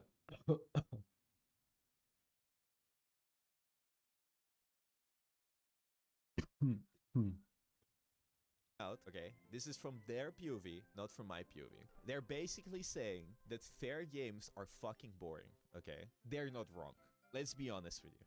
With us, with everyone. They are basically saying that in a scenario where people are more likely to have more interesting stuff happen, it's gonna ensure more fun and more engagement. That's where the engagement comes from. It's not always good to have fair games. And why is that?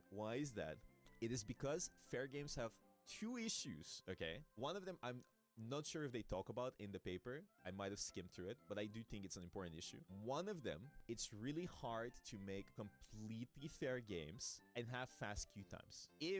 Especially if you go in higher elo games, you're gonna have to wait progressively more time to find a completely balanced game. This is really bad for engagement, because if you, for example, are a casual player, in lower ranks you might not feel it, but the more you climb, you're gonna feel it. If you wait for 30 seconds or more, people get restless. I haven't realized that before I started playing with casual players. Hear me out, guys. Just let me talk. Stop yapping, okay? If you wait for 2 or more minutes, people lose their minds. When I played with a bunch of casual streamers, they always thought that there's something wrong with the game whenever the queue times were too long, okay? And by too long, I mean 30 or 40 seconds more. This is a long queue time for a lot of people. You want your queues to pop like this. This is one of the main reasons why Marvel Rivals was really successful in the beginning, is because no matter what rank you were, you would have really short queue times. At some point in Overwatch history, there was a patch where they introduced way more fair games, where you would have to wait way more to find a game, and everybody's reaction wasn't that, hey, I'm happy I'm getting fair games where everybody's the same rank, but everybody's reaction was, yo, why the fuck am I waiting 5 minutes for a game?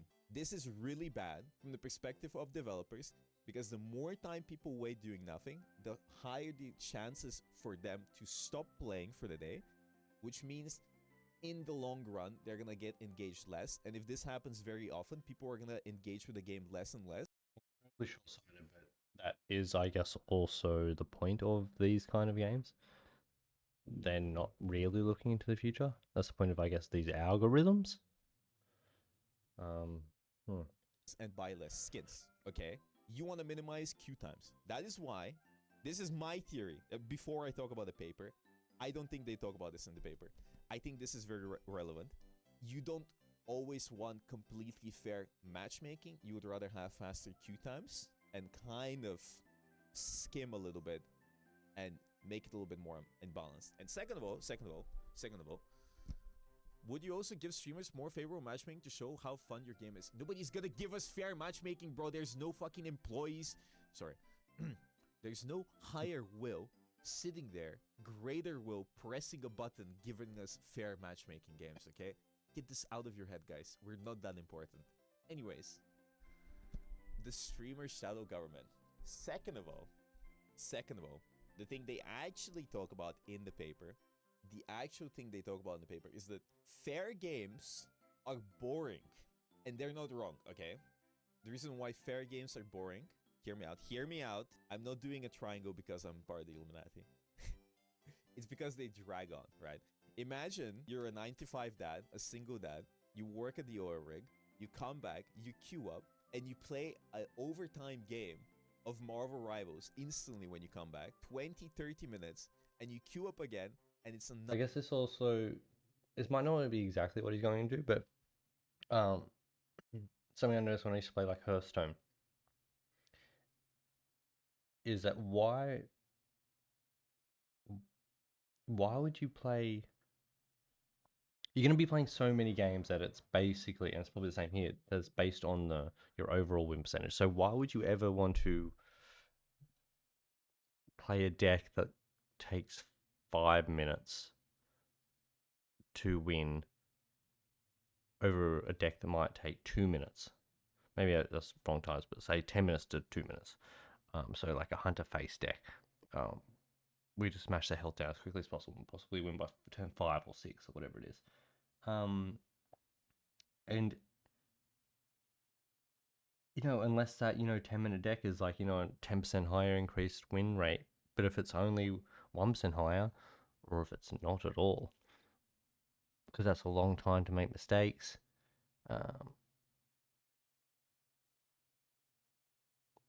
You'd want to play that face deck, and you just want to queue as many games as possible, because over time, if your win rate is 51%, you're going to climb.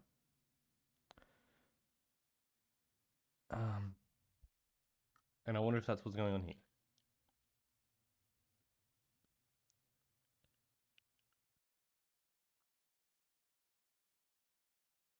Another nail-biter, super stressful game. For the casual player, they do not want to have every game be an overtime nail-biter game where you sit there and you stress and you need to really put in effort. A lot of people want to go in and they much rather lose quickly or win quickly than sit and drag out a game. And that's true. I feel like it is true, because for me it isn't, because I enjoy that experience of having drawn out games, but that is the very top of the players, the 0.1%. But for the casuals, they really don't want that. Win. And if you've played with casual players, for example your friends, or in my experience my friends, my streamer friends, they do not enjoy the... It's like when you play you jump into Fortnite or whatever other battle royale, and 50% of the lobby or more is bots, and you get 20 kills a game. You know that they're not all players. But it feels pretty fucking good while you do it, let's be honest. Especially if you're just chilling, like you're not there to play fucking competitive.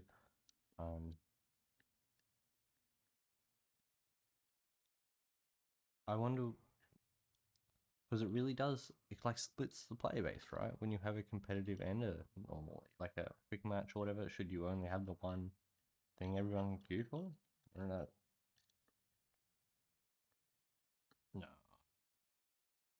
I mean, what if there was only the one thing you queue for and everyone wasn't like, oh, you know, you got to go into certain matches, whatever. You get what you fucking get, and sometimes the less choice, the better.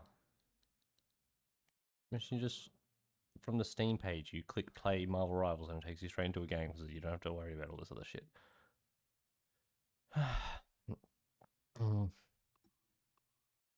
These type of games. They want to go in, play the game, stomp, or get stomped, but not get stomped too much and too often, right? This way, you can play more games, and the more games you play, the less bored you're gonna be. And Marvel Rivals, for what it is an extremely casual game, okay? Having a giga competitive game where it's super competitive all the time, it doesn't always work. And you see this in a lot of games. You don't want that experience all the time. Even if you play competitive and you want to be competitive, and a lot of people do want to be competitive and play games, they don't want to be that competitive. You know what I mean? Because if they want to be that competitive, they would play on a team and scrim and do other stuff. People just like the experience of winning points. In my personal experience, I think people just like gambling, okay? People like winning games, looking at the number go up, guessing how much points they get, and then brag to their friends that they got GM. Am I right? Maybe. Am I wrong? Mayhaps. But this is what they talk about in the paper. They talk about the engagement rate of each player. They talk about which players they talk... Okay. In the paper, they have a discussion about main players and support players. And support players aren't necessarily players that play support. In the paper, they talk about people that are the carries and the people that play around the carries. And they've noticed that the support people are engaged even if they lose games. Okay? So there's a lot of interesting things they talk about. And we're going to talk about it as well. But this is the very beginning of this little teases. And I'm already cooked because I'm not used to yapping. Okay? I'm not a yapper. But I'm fighting demons here. Okay? Today's subject. Matchmaking. Anyways, I'm gonna carry on. This is not the first time an engagement-based model has been developed for a multiplayer game. It originated in Apex Legends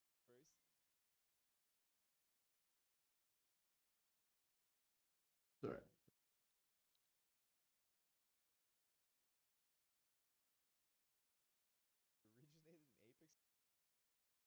developed by Respawn and EA and was given the name EOMM, Engagement Optimized Matchmaking. In that game, there exists the concept of scheduled wins and scheduled losses. Okay, I've also not read the second paper because it's not Rivals oriented or based around Rivals. I've skimmed through it and I have it open. It's this paper. I'm just pointing out facts here. It is made, it's called an Engagement Optimized Matchmaking Framework. It is made by EA. It's made by this guy here, whose name I will not pronounce because I will be cancelled because I cannot pronounce Chinese names. But mind you, this person was an intern student at EA when he made this paper in 2017, 2 years before Apex Legends came out. And in the paper, they do not talk about Apex Legends or Battle Royales. They talk about 1v1 scenarios, I'm pretty sure, if I remember correctly. They do not mention any Battle Royales, and I don't even know it is feasibly possible to do EOMM in a 60-player lobby. And I'm not gonna get into it. I don't really care enough about this. This is not Apex Legends. It's Marvel Rivals. This person also claims that they have scheduled wins and scheduled losses. Way beyond my scope. I'm moving on, okay? If you want to read this, you can. You can read the original paper from 2017. You can read the NetEase one. Have fun with it, okay? Instead of providing completely balanced elo-based matchmaking at all times, their system will sometimes place players in servers that are either far above their skill level or below it. The idea is that feeding player wins, even when they aren't deserving of one, keeps them engaged and more likely to spend money in the future. I won't go too deep into this, but these models are based on outcome strings such as WWL or WLL. They talk about this in the NetEase paper, and I can even pinpoint exactly where. Let me just find it. I think it was further down below. Here you have statistics where what the person is talking about. First, I do want to point out again, I find it extremely funny and comedic that this person that is a data scientist does not provide any data and says they won't go too deep into it. I will get deep into it. True. Fucking true. Good. That's just a smart thing to point out. Turns out matchmaking is pretty complicated, right? So in this paper here, in the NetEase paper, they talk about long-term engagement and how winning or losing affects each player on whether or not they're gonna leave for the day. This is what called a churn rate. It's the rate or the percentage of players that will leave after experiencing these outcomes, like 3 W's. And the M stands for main role, and S stands for secondary or support role. They call it support. This does not mean support as in a support or a strategist, right? It means, as I mentioned before, in this algorithm, what they're talking about is the main carry player and the secondary player that doesn't have maybe the same amount of stats or doesn't perform as well. The person that is supporting the main player, right? So this is how they differentiate. In this algorithm, they always pinpoint who is going to be the best performing player and who's going to have the best stats. They can kind of predict it. And who is going to be secondary to that player. And how each of these players reacts after experiencing these outcomes. So in Marvel Rivals, I bet support is probably going to be the support player and the main is going to be the DPS players, right? They kind of do guess who the main character is, right? In this, you have the scenarios here. You have the scenarios, and they have noticed that the churn rate in a scenario where you have 2 wins, 1 loss, and if you're the main player, if you've only been the main player, you have 2 wins and a loss, or a win and 2 losses. The churn rate is pretty similar to the churn rate of being a main player and a support player, flexing around again with the same scenario of 2 wins and a loss, or a win and a loss, and also having 3 wins in a row and being the main player twice. Is for like either way. What I'm saying is they've calculated everything. It's too much talking, too much yapping for you guys. You can look at the statistics. You can see that, for example, we can just read it out. If you're a support player and you win too many games, your churn rate is 6%. But if you're a main player and you win 3 games in a row, your chances of leaving the game is actually 1% lower. Okay?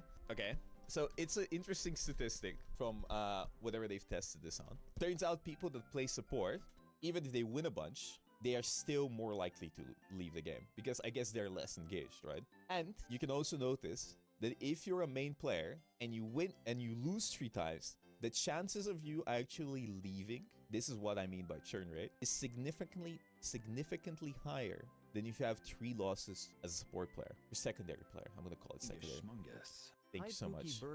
I need to mute alerts. Another really funny thing to notice about this is that if you're a support player and you win 3 wins 3 times or you lose 3 times, your chances of leaving for the day overall kind of similar. But if you're a main player and you win 3 times in a row, your chances of leaving are way lower if you than if you lose 3 games in a row. So I guess if you're a main player, you're way more engaged in the wins and way more tilted from the losses, because I guess if you put in a lot of active effort to win the game and you lose, it's very exhausting. So the chance of you leaving is way higher. Secondary players usually are more willing to lose games and still keep on playing, right? Capiche? Do you understand? Does this make any sense? They call it support in the paper, but it's not about roles. But I could assume that if they use this algorithm in Rivals, that the secondary player would be the support player, right? But another fun statistic is how engaged people... Okay, I like this statistic a lot. How engaged people are based on how fair a game is. This is a really fun one. If you have a fair win, there's way less chatting and upvotes and engagement than if the game is diverse. And by diverse, what I mean is that the matchmaking isn't completely fair. Now, I assume that there's way more chance if the game is less fair because people are more tilted, which means they're more engaged. So you can flame your teammate that's lower ranked than you. You can flame your teammate for playing a dogshit character, whatever else, right? In this paper, it is a positive thing that people trash talk each other in a way and upvote more, because it does mean people are more engaged. There's more stories to be told. This is how I understand the paper, mind you. I'm not, this is not the gospel. It is really fun, you know, thing to read here. To notice that, hey, it does make sense. You don't want your players to just queue up, play a game, and fuck off. You want, in a way, to have some sort of storylines, because think about it. If you actually play a bunch of games and all of your games are fair and average, there isn't much to talk about, right? It is actually, in a way, rage bait oriented matchmaking. It does make sense from a standpoint, from a game development standpoint. It does make actual sense, right? Because nobody talks about their chess matches online. Nobody's gonna be like, oh bro, you know, I had a really good game with this guy. No, right? You're gonna talk about people slurring you. You're gonna talk about bad teammates. You're gonna talk about this. You're gonna talk about the Scarlet one trick. You're gonna talk about the rage bait, right? Does this mean that this is 100% implemented in their algorithms for Marvel Rivals? No, but it is something that they researched and they found out that maybe maybe it is more viable for us to make the game a little bit more diverse and not always look to have the best players possible in each team. Negativity sells, right? It creates good stories, and as you can see, they do have upvotes, chats, and downvotes. In a fair win, there's more down. Okay, one fun statistic is that there's more downvotes in a fair win, but diversity wins have more upvotes, I guess, because it's more emotional. So you're like, damn, this guy carried and popped off. You upvote, and there's way more chats. So there's, you know, 10,000 teams, 6,000 more chats, 20% increase. Whatever else, right? How do you even download? That's the thing. This paper is not based on Marvel Rivals. This is what really annoys me, is because at no point do they talk about Marvel Rivals in this, right? But because I'm reading this paper, people instantly assume this is about Marvel Rivals, right? Again, this isn't about Marvel Rivals. And again, it doesn't mean that they haven't implemented this in Marvel Rivals. I am a firm believer that I don't give a shit about engagement or in matchmaking. I think if you're good enough, you can carry your games and win games, even the bad games. And sometimes you have really bad games, but everybody has really bad games. You just need to lock the fuck in. And even if you lose, in the long run, if you play enough, you're gonna climb. Especially in Rivals, I think Rivals is extremely easy and forgiving for climbing, okay? But it's still fun to read this paper and kind of think about it and see what other games might have implemented. Or maybe Rivals has this implemented. I don't fucking know. Maybe it's rage bait oriented matchmaking. I'm not gonna sit here and say that 100% none of this applies to the game, because I don't know. Okay, my experience, as I said, is if I'm good enough, I'm gonna carry a bunch of games and win a bunch of games. Moving on. This person continues with skill issue. To some extent, yes. From the start, matchmaking places players in skill buckets based on their early performance in online play. The very best players, the top 10%, are good enough they can so carry and overcome stumps consistently. According to NetEase R&D, these players are more sensitive to churn, so matchmaking prioritizes finding fair games for them. Keep in mind, these players are often streamers, so from a PR standpoint, it is best if these players are not complaining about unfair matchmaking on their platforms. The other 90%, they're the most... I'm gonna be honest. Let me just click on this link. What is this guy linking? Oh, this is from... Okay, I have not watched this, mind you. This is the little thing that they talk about. I do want to point out, from the bottom of my heart, you can criticize me all you want, but this is from 2021, from 4 years ago, from somebody who doesn't even work with NetEase anymore. They work at Sony, okay? And saying that streamers have an advantage is so inherently stupid. It doesn't work like this. I don't know why people think.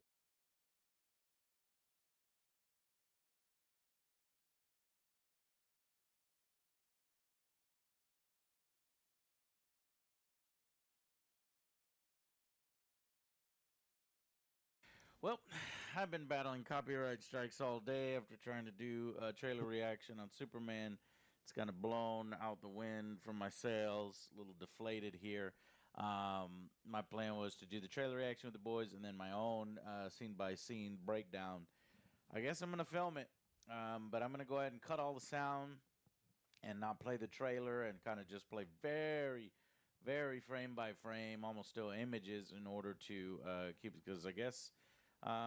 you know, DC instead of, and James Gunn and people in charge at WB, instead of wanting everybody to proliferate the trailer and share it amongst everybody and have everybody react to it and free marketing and promo, They're taking the opposite approach, which I don't remember happening with the first trailer. So I don't know. The marketing is in full swing now, so they're cracking down. So I guess let's just break down the trailer frame by frame now, and kind of give you my opinion of it on mute. Okay, so I've got it on mute here. All right, so there's the new logo for DCU. Metropolis looks really good. The chemistry between these two, I felt in the trailer. It seems as if they've been living together already, maybe secretly dating for months, because they have this, this relationship in the comics where they eventually get married. I don't think they're quite at that point. I think this is kind of the early area of the relationship. They didn't do the whole, oh, Lois doesn't recognize Clark Kent as Superman, or maybe they do that really shortly in some flashbacks or something. But eventually, he drops the facade, and this Clark is Jor-El, and Jor-El is revealed. He reveals himself as Superman to Lois, so they're in a relationship, and I think it's going to be really, really important. The relationship between Lois and Superman, and it does appear just from short little bits of this works. So hopefully in the film that'll be confirmed. But they basically have this sit-down interview here where she says, let's do a little exercise. You're going to eventually need to ask questions from the media, especially when things get hard or you get involved in controversies. Let's do this little pretend scenario. So he says, sure. And she's like, okay, you're going to let me interview you? He says, yeah. And so that's why we've got kind of Clark here not doing his Clark persona, bumbling buffoon act. Instead, his voice is deeper and lower, and it's more, Superman and Kal-El and who he really is. And basically, if I remember right, they were basically saying that you invaded this other country. And clearly it appears as if Lex has been meddling in things. And Lex technology is over there in Barovia. We've seen it in several stills. I believe right here, this is Lex's ship. It's too dark, sleek, almost Man of Steel looking, for it to be Mr. Terrific's, which other people have speculated. But I'm going to say that this has something to do with Lex, but could be wrong on that. It could be Mr. Terrific's. But we're moving on, and as you can see here, at least in this shot here, whoops, I'm going too far, the people seem to be shouting at him and angry with him. Now, I'm not really sure why people would give a shit if Superman was helping in other countries. So they have to tie it into why Americans give a shit and care, because normally they don't. And I think it has to do with the Hammer of Barovia coming and attacking Metropolis as a response for Superman going into his country, he's going to say. But it's all going to be orchestrated by Lex Luthor in order to damage Superman's reputation.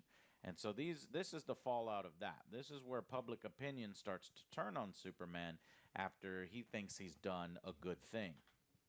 Right? Okay? That's why they're having this kind of argument here. And then previously, I think they fixed this shot. He gets hit with, soup Campbell soup. I don't know what the fuck this is. But it hits Superman, and he doesn't flinch, like, at all. His eyes just never blink. And then it goes back into focus. This might be a retake of the shot or just CGI. But, man, CGI has gotten a lot better. Poor fucking Henry Cavill with the mustache. It looked fucking awful. So it does, if it is a correction, if it is CGI, it means that James Gunn actually listens to feedback and changes things on the fly, in the middle of production, after post-production, still in post-production. A lot of movies are actually surprisingly continue to be developed weeks before release. 2 weeks, 4 weeks. I don't know what the shortest is. I've heard 4 weeks. The shortest might actually be a week, up to days before it actually gets launched. because everything's digital these days. So I find that fascinating, and I find it encouraging because if there's anything in this film that doesn't quite work out, or he can react to feedback easily for a potential Superman sequel or a future film. So again, I think this is the same shot. I think that actually is the same lady there that was there in the reverse shot over here. Yeah, she's right here. So it's the same shot, and Superman is headed in towards, I think, Stag Industries, that building. Why he's there, I think it ties into the Justice Gang. Guy Gardner, Hawk Girl. But here, Lois is Not sure talking why about, he well, the keeps calling it the head of Justice Gang over defense and over. Oh, she's is, and reaction to apparently it the it's other day. Rick Flag Sr., who somehow is supposed to be in charge of Argus. That's from Creature Commandos, but now apparently is the head of defense. Something I'm not really sure how that works out. Doesn't have the silver hair. I think that this was already explained, like a shooting thing. That Grillo was shooting something else. But you would think that you'd be able to, I don't know, just spray paint his hair white. But I guess they decided creatively that wouldn't look good. So screw his white hair in Creature Commandos, the animation. It's back to black. Superman is like, well, I did save a bunch of lives. I did stop the war. And Lois is making points. And here's the war that you see. So you have futuristic tanks. You have soldiers pointing weapons at what appear to be unarmed civilians. Maybe a few militia, a few things. Wait a minute, Jesus. The tank fires in this moment? Okay, I don't think they fire at the crowd. I think at this point, either they're firing at Superman, who is trying to block them from doing something, or the Justice Gang that show up. And then this shot is just linked together. I don't think this is the actual shot from the tank. This instead is when Superman is flying above the building and taking care of the kaiju. So that's when the kaiju blasts him. But again, seeing Superman talk, seeing him react, the CGI looks good. It feels realistic. I love the battle damage on the suit. The more I see the suit in motion, the more I like it. You can actually see some of his muscles here. Yeah, there's criticism that the suit's a little baggy, but it is coming through here. Okay, so here we have our central, sort of our supporting characters. We've got Lois, we've got Jimmy, and we've got, forget who this is, kind of a ditzy blonde or something. I forget what her name was, but she's a character in the comics. And they are reacting to the kaiju. Here, we continue to talk about the conflict of interest and kind of morals. And I think, Lois ultimately might agree with Superman, but it is causing some friction in their relationship. You need to follow the laws, and I just don't see that being Lois. So I don't think that's the point she's making. I think that she knows that other people are going to make that point, and that's why she's playing devil's advocate. Here we have the engineer. This is and Ultraman. We don't really know this particular character's name. We've just been calling him Ultraman in the meantime, which I at this point, it's got to be a clone of Superman. There's so much evidence that is a clone of Superman. That's how Lex is able to gain access to the Fortress of Solitude that we see later in the trailer. So, yeah, that's what I think is happening there.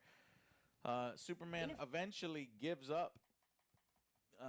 himself up to the military, almost in a play like Man of Steel, when he was also in cuffs and under arrest in order to try to turn public opinion. So, yeah, that's what we have here. And it's pretty sinister. because these two have already invaded Superman's Fortress of Solitude with Lex. So Lex is a menace in this film. I think we're going to get one of the best Lex Luthors we've ever had.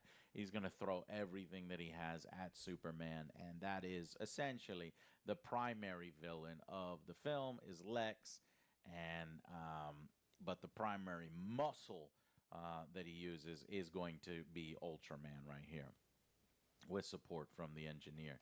I'm very curious on the engineer's story. Who is she? Where does she come from in this particular universe, in the DC universe? Is she just a super powered being that decided to join up with Lex? And why? What is their arrangement? Is she a creation from Lex that's not quite on the power level of Superman, and Superman realizes later, or Lex realizes later, that he needs a superpowered being like Superman and takes some of his DNA somehow? That's what I'm thinking. So here, Superman gets frustrated. We have a confrontation between Lois and Clark here, and it's kind of jarring. And I think it does rub people the wrong way.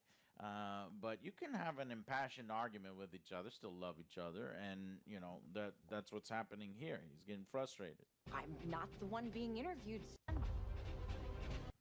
So here he's being arrested, and this is just showing the power and strength of Ultraman, showing that he has enough power on the power level of a Kryptonian to smash Superman's face into the ground. This is absolutely a clone of Kal-El, and I think eventually will turn into Bizarro, and I think that would be a perfect way to do that. Here, after Superman is humiliated and slammed into the ground, the trailer, the people that cut the trailer, editors, very clever to have Nicholas Hoult react in this way, this smug way. He's laughing, he feels gratified. It's all of everything that Lex has been doing to destroy Superman's reputation, to embarrass him in public, is working, and public opinion is turning against him. Rendering completed. All right, give me a second. I'm just rendering thing after thing to try to get the YouTube to approve my original trailer reaction. So I'm going to put that online right now. Getting frustrated now. Seemingly Pause this for a second. acting as a representative.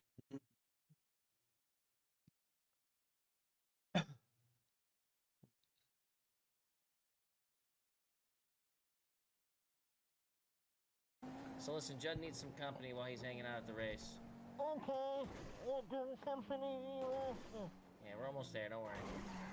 I didn't hear what you said, but I got you. What sort of company are you after? He says he wants some company after, Judd.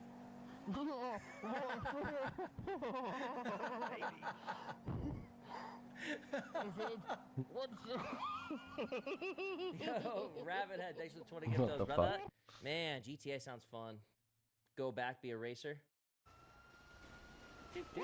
I'm gonna go this way. I'm gonna go this way. Stop.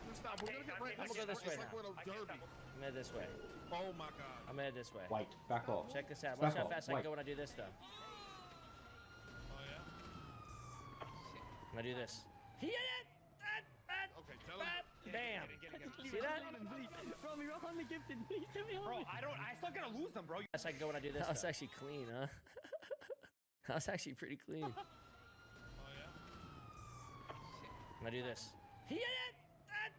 Okay, tell him. Bam! See that? Bro, you're only gifted. Bro, I still gotta lose them, bro. You gotta understand that. Like, I don't even know how to get you guys out. Do the go. I had to get the boys. Watch us, look. This will forever. Oh, I'm taking cover. Oh my god. Dude, what? Dude, listen, man. These guys are so fucking bored playing GTA. They will do everything just to entertain themselves. Oh my god. Oh, I'm taking cover. No, you gotta do that. You gotta do that. Oh, I'm getting shot. I'm getting shot. Take it out. Yeah. That's absolutely wild. I'll do. I'm gonna go through the back here on the coldest second. Oh my god. The way he flew up was funny as a bitch. I'll do. I'm gonna go through the back here on the coldest second. Oh my god. The way he flew up was funny as a bitch. No, you asked if I have them. Okay, there's two different questions. Here you go, Okay, thank you, Mr. Bro. Yeah, I got your back if you need it, bro. I swear to God, you better get the fuck out of Trevor. I got your back. I was just getting your back. I was just getting your back. Okay. Oh. So stupid. I'm a fucking criminal. No, you asked if I have them. Okay, there's two different questions. Here you go, Okay, thank you, Mr. Bro. Yeah, I got your back if you need it, bro. I swear to God, you better get the fuck out of Trevor. I got your back. I was just getting your back. I was just getting your back. Yeah, Ziggy. Okay, I think. Yo, play early RP days with Ziggy was some of the funniest. Man, he was great, dude, at showing me a good time. Back in the front seat. I have to get back in the front seat. No. Okay, I think. Okay, let me just jump to the back. Okay, let me jump to the back. Okay, I'm jumping to the back. Okay. Jesus Christ. Who's here? Play with the horns. Oh my God. Take it out. If they Take it get out. in the driver's seat, You get in the front seat, I'm going to shoot. we'll shoot them, okay? Do you hear that? If either of you get in the front seat, I'm going to shoot you dead square between the eyes. Oh, yes, sir. Yes, sir. Okay, yes, we're not doing that. All right, We're I'll not be right back with you. Wait, is this Hassan? I was like, listen to that voice. I was like, wait a second. I actually didn't RP too much with Hassan. You know, can I just tell you, I'm so sick of hearing about this f***ing car. Thanks for the bike. Okay, that's fine. Hey, bye, Carter. Oh! Oh, is that a taste? Oh, he f***ed your shit up. He got me, bro. Oh, he f***ed your shit up. I didn't think he'd get that. Where you get that? That was a good What the shot. fuck was that? How did he? That was a good shot. Get him. Got done.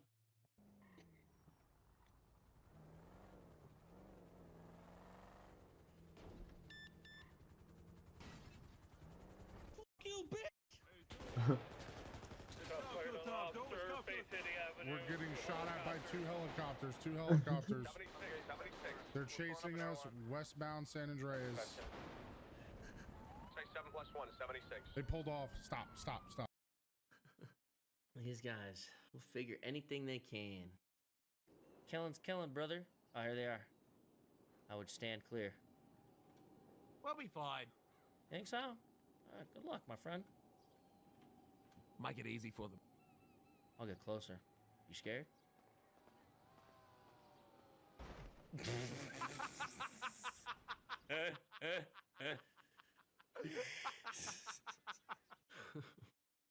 I think that's the problem. Is I keep swapping cars, and you know, it's like I feel like there's I don't want to say specific lines, but you got to figure out how a car drives. No. Just go the other way, pizza boy. Road's closed. Ah,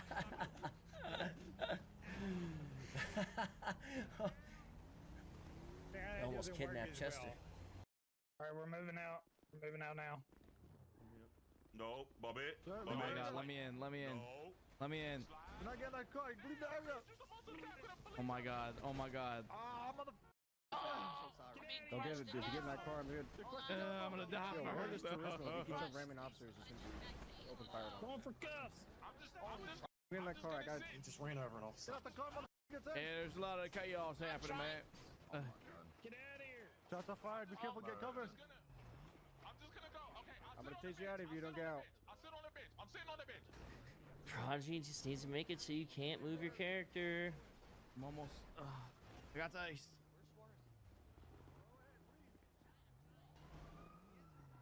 Get out of here. Get the out of here. This is the type of shit I don't like about Prodigy. I'm trying not to get in your way. I'm trying. Makes you feel better. I don't like this as a crim. Save me! Save me! Prodigy just needs to fucking hunker down and get rid of the moving while cuff shit. It's so stupid. After you get someone handcuffed in No Pixel back in the day, you had to make a serious play as the gang members to get him out. Now it's like just go do stupid fucking reindeer games around the cops for a little while, and eventually he'll get into a fucking car. You know what I'm saying? It's kind of stupid. It's like one way is really taken seriously, right? The cops have to be taken seriously. You don't have a choice. Your boy can't move, so you either have to start a gunfight or roll up and get him in the car quick, dude. You don't get a second chance either. You know what I'm saying? So it's just way more hardcore that turn out into cooler situations, in my opinion, than just fucking Ratchet running around in fucking circles like a dipshit. You know what I'm saying? I'm doing it. Shut the up.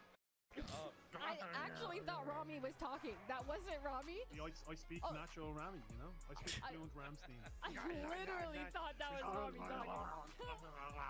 I don't even talk like that. What are you saying? I literally thought it was him. That's too funny. Yeah, well, maybe you should cross the Coker if you heard this. The spit must have like pulled up at that point. He was drowning. Think about it though.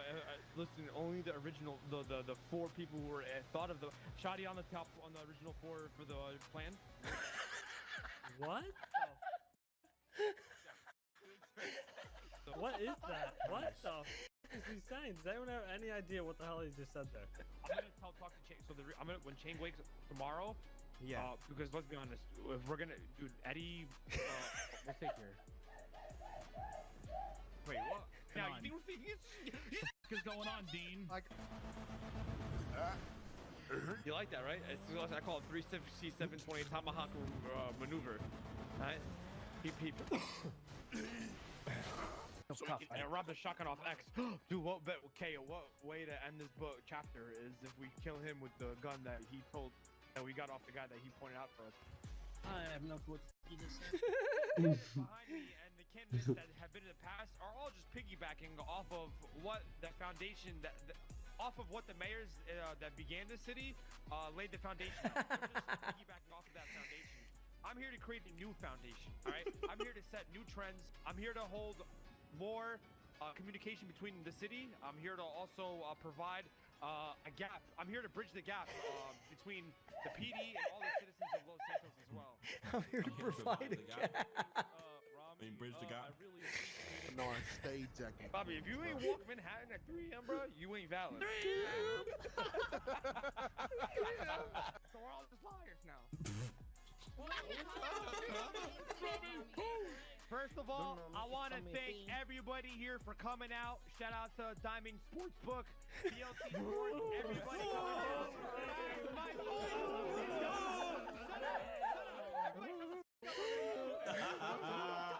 Real good. Honestly, you want to auction? You want to auction off the car that when come to or announce the auction? I think Rami has one of the best like kind of laughing screams or something.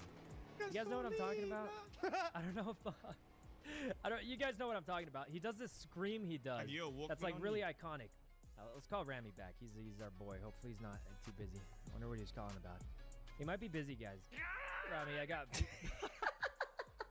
Hey guys, that's what I was talking about. Guys, that was the laugh I was talking about.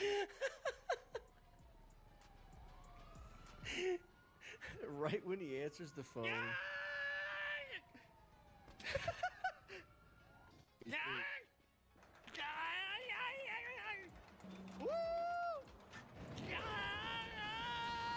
Wait, what's the plan again? You go, and then we all jump out and shoot?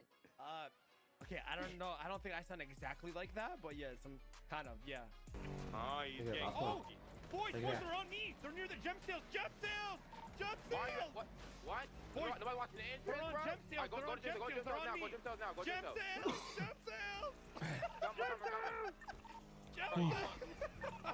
Whenever you're fucking grinding, just make sure you bring all that fucking gems to the jewelry, to the... Whatever the... Shut the fuck up. Come to the fucking gallery. I'm going to sleep. You guys have a fucking good night. Fucking grinders, man. I'm sick of this shit. Oh.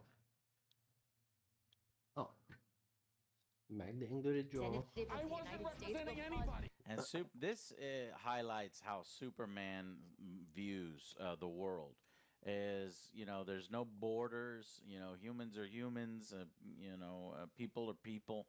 And if there's a war going on and people are unjustly being killed and slaughtered, he's going to go and try to save them.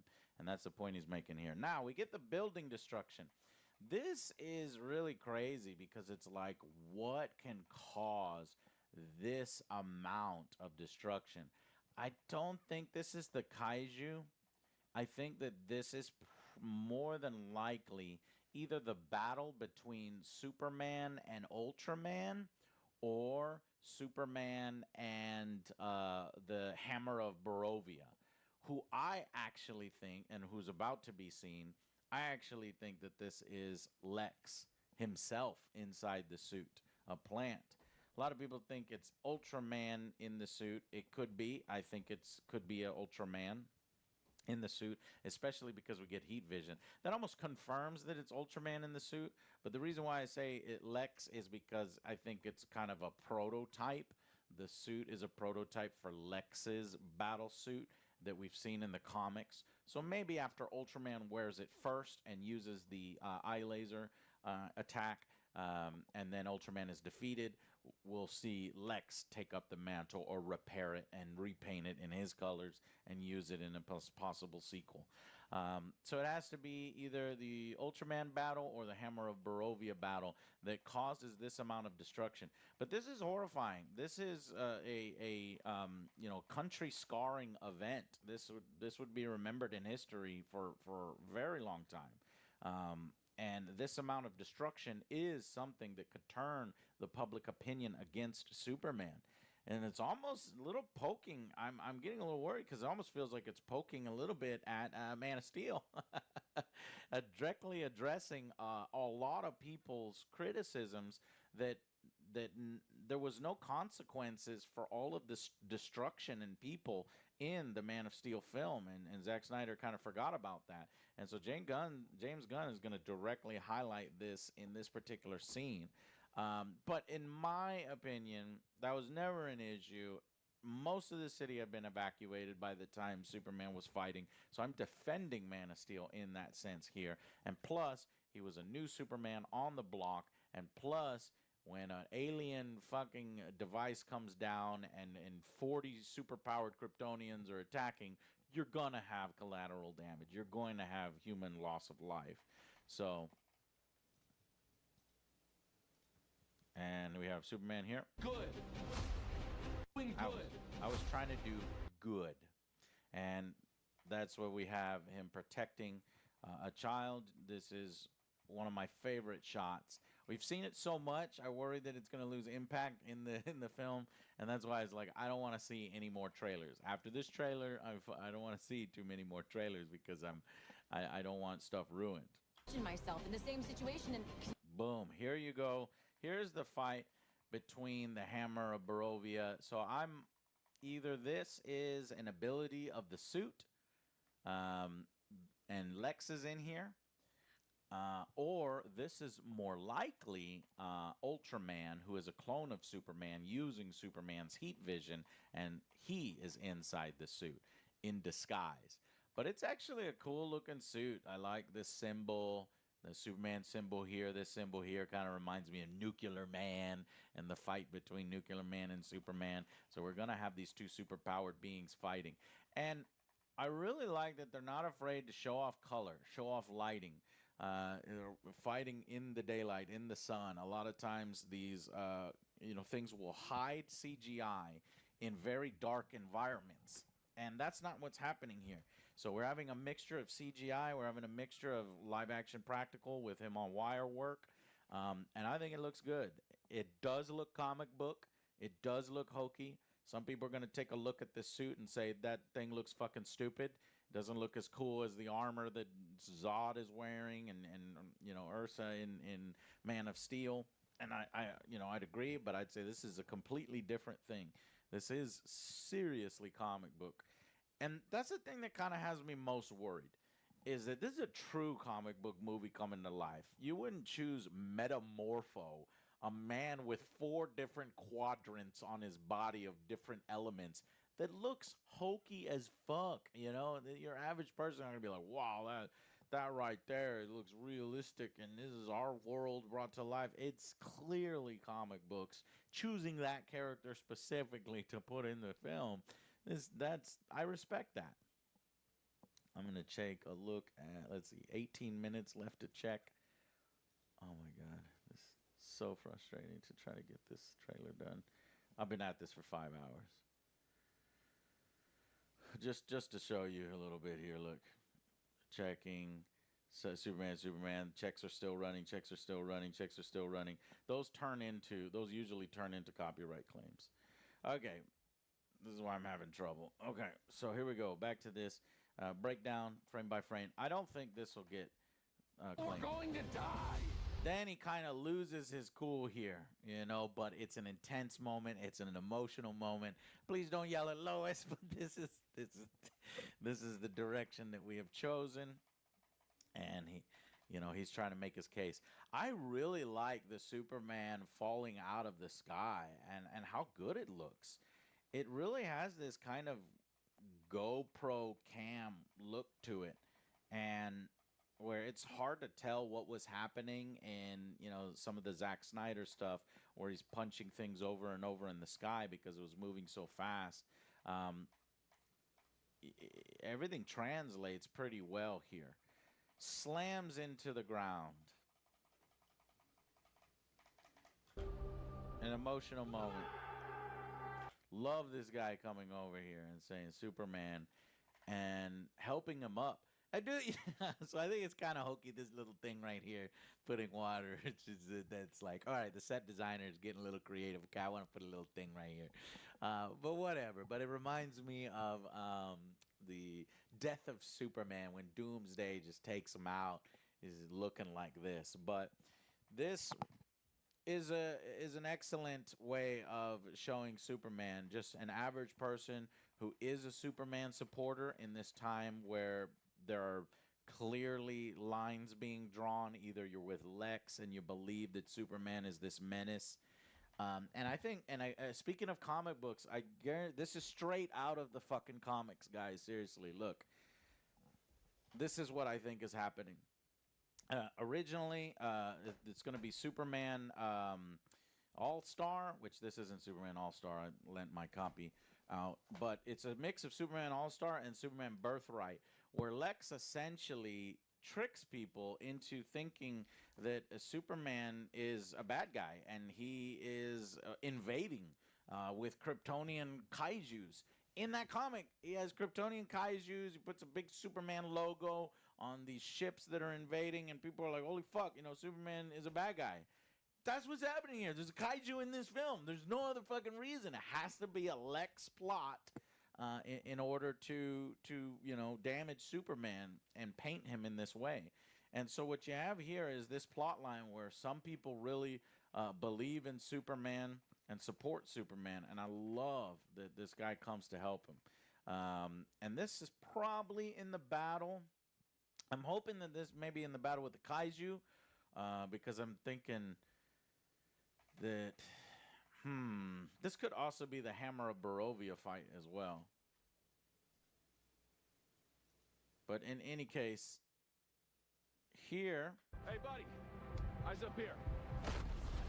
Hey, buddy, eyes up here. So initially, because of that fire, I was thinking that this was that kaiju attack and the kaiju fire burn. But actually, because he says, hey, buddy, eyes up here, you wouldn't be saying that to the kaiju.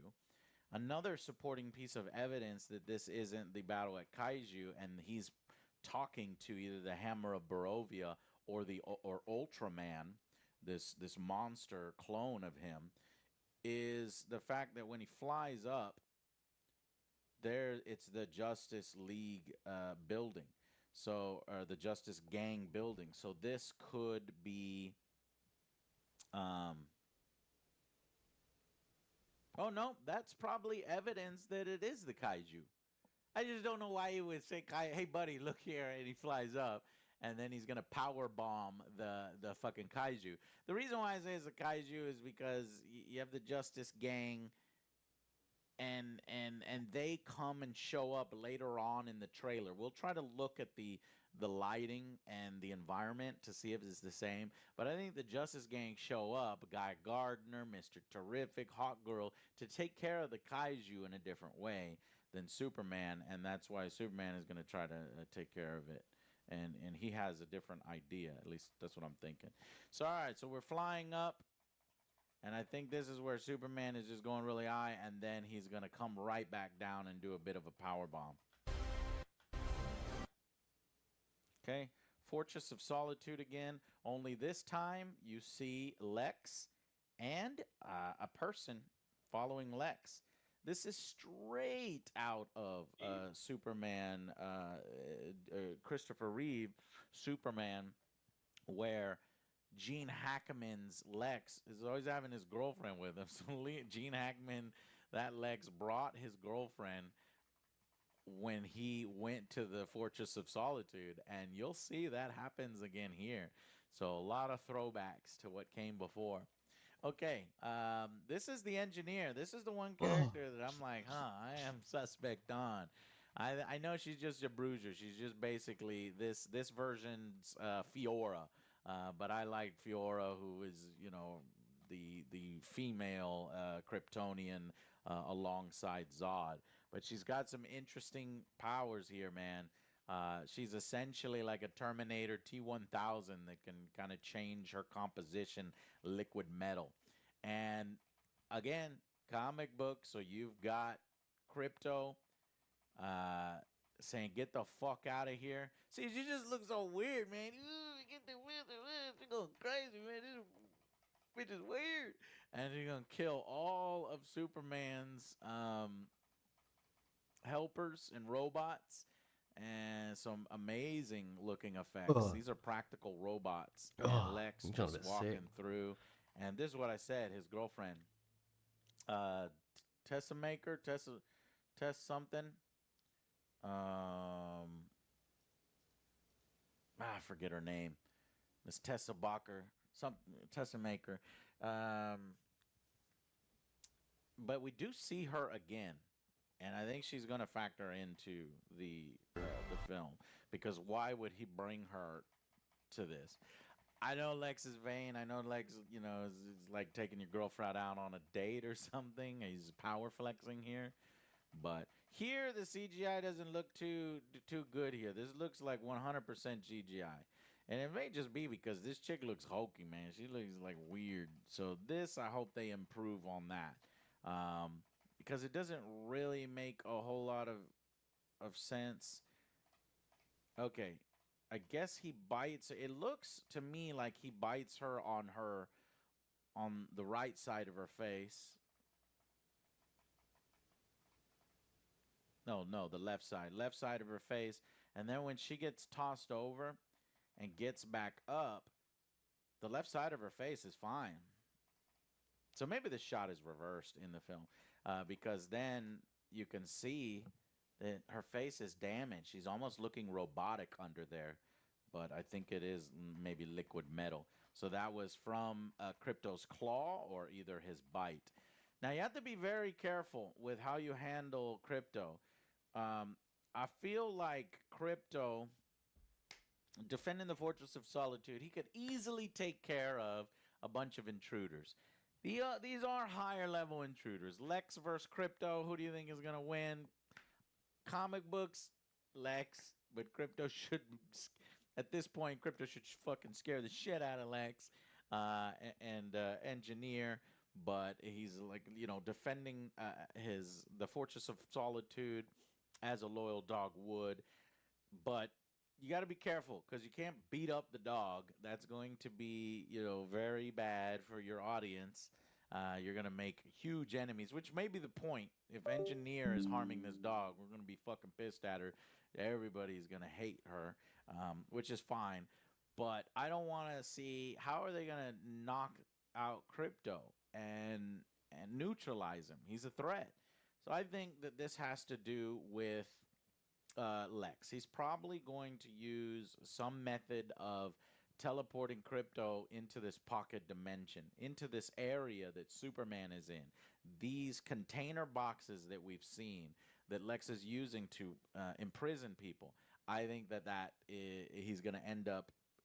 Crypto is the first one to be imprisoned, the first technical Kryptonian to be imprisoned by Lex.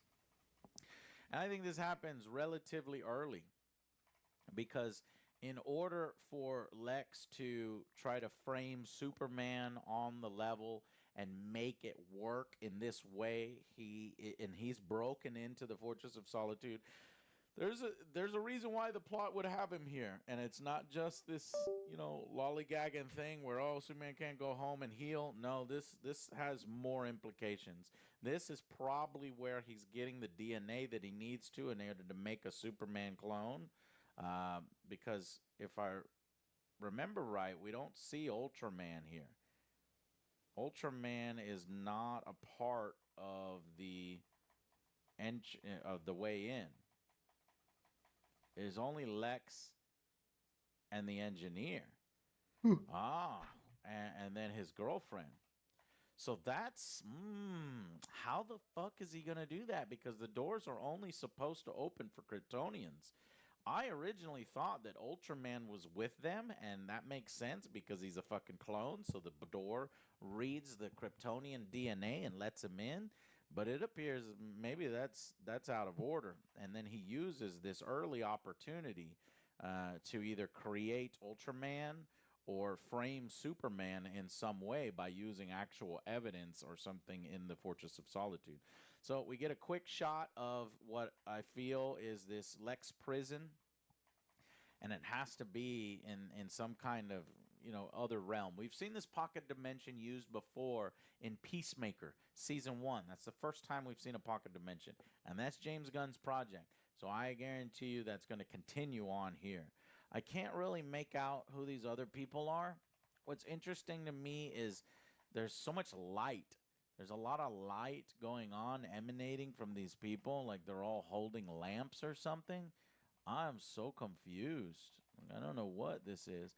This guy appears to be wearing a mask. So it's going to be fascinating to see what does Lex Luthor have in this prison. How many unique people are in this? He should have known better that the glass is going to shatter. I mean, you can't contain Superman like with just simple glass. Here we see the Kaiju's foot about to crush this lady and Superman coming in to save the day. This is what was sorely lacking in Man of Steel. We needed more saves. He does it like once or twice, maybe once that I can remember. He tells the people to get cover. But we need a lot more of this. A lot more of this Superman coming in and saving people. There we get some more of the collar. Collar doesn't bother me so much. But when they tease at the fact that there might not be a collar anymore, I get excited, and we're going to get to that shot. So here, Lois embraces Superman, knows that he's got to go and do battle with this. I have no idea what this is. Originally, I thought that this was Solaris, like this sentient kind of sun creature. But the more I look at this, the crazier it is. It just seems out of control. It's spraying something from the center, and you could see previous spray here, and it looks to try to maybe a Green Lantern is pulling it and trying to contain it.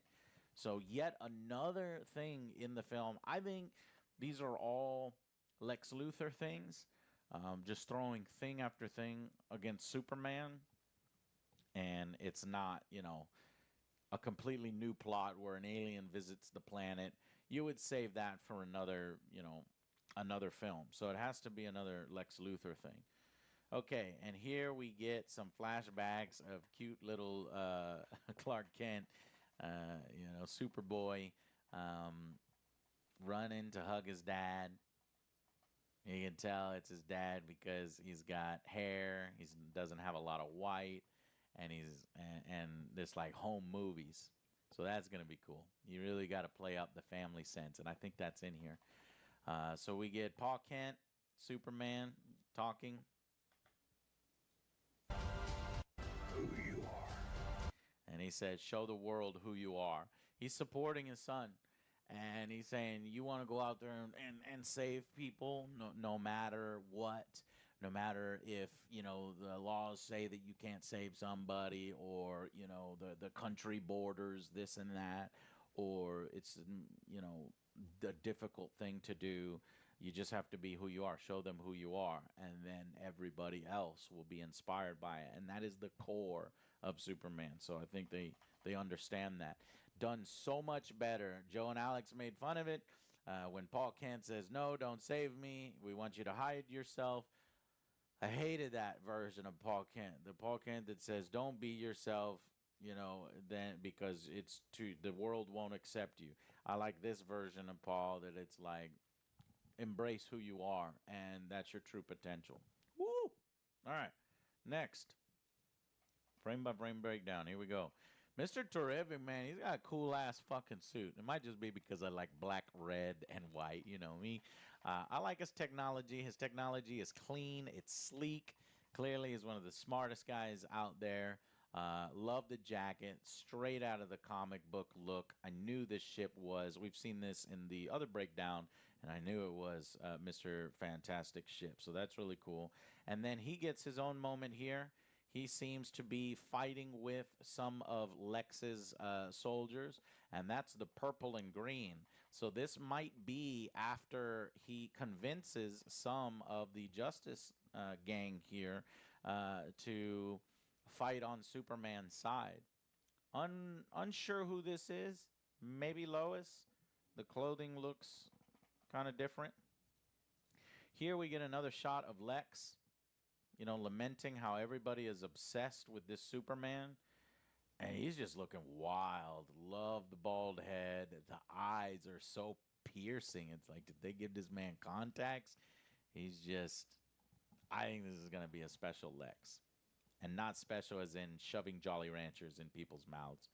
This next shot is essential for humanizing Superman. So notice he's not bloody this time. But once again, a scene where Superman is depowered. Superman is hurt. James Gunn is really chipping away at this idea that he's OP and, you know, there's no tension, there's no stakes. He can't be hurt. Well, clearly he can. This, to me, seems like either a cold. Did he get fucking attacked by Nuclear Man's nails in Superman 4 Quest for Peace?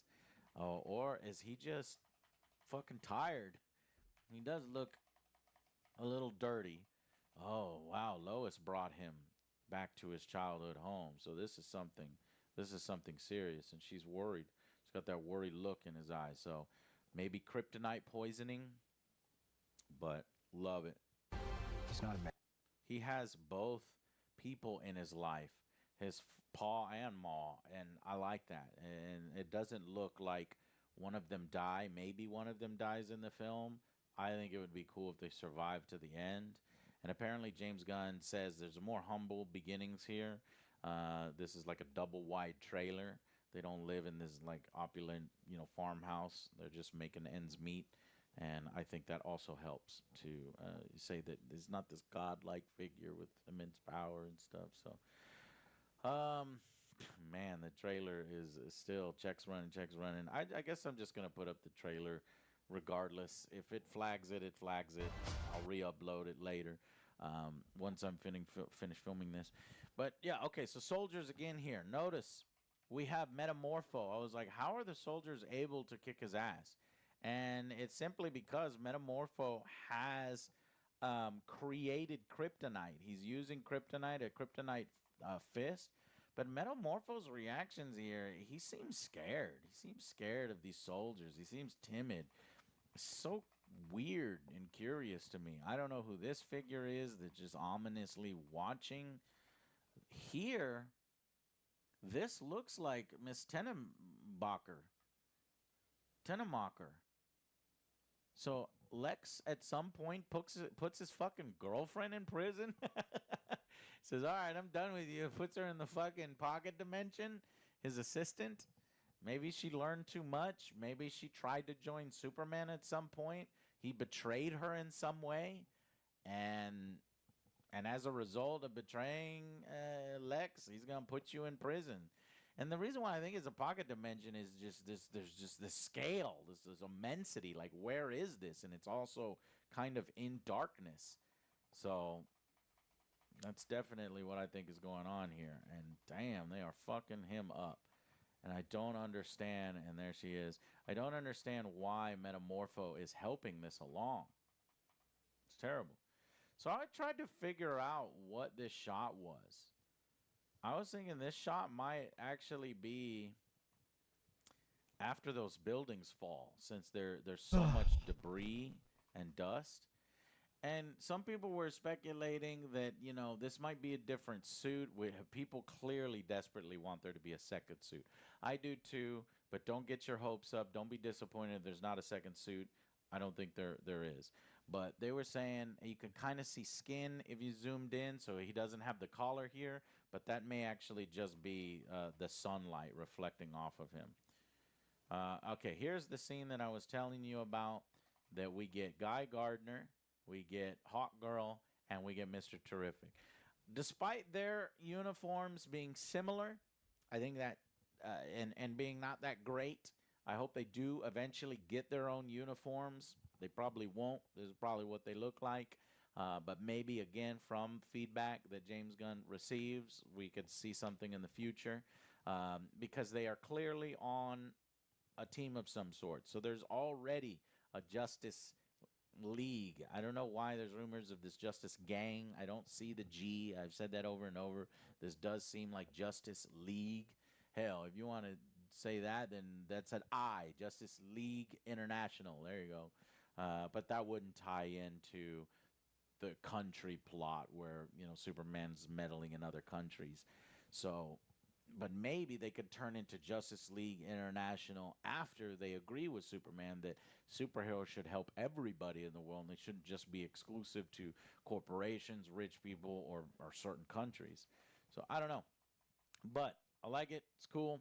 Gives a reason how Mr. Terrific can fly around without having to use his ship everywhere.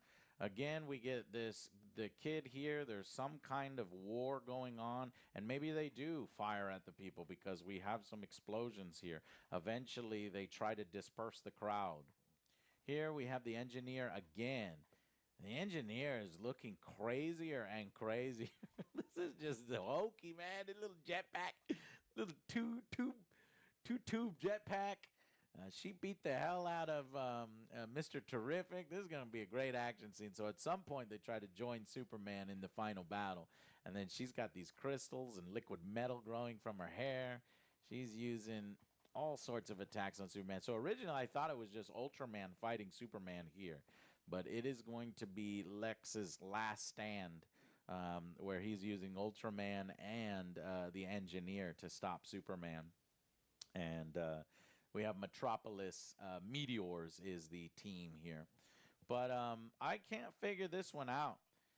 This one is either his pocket dimension falling apart and creating this purple transformation,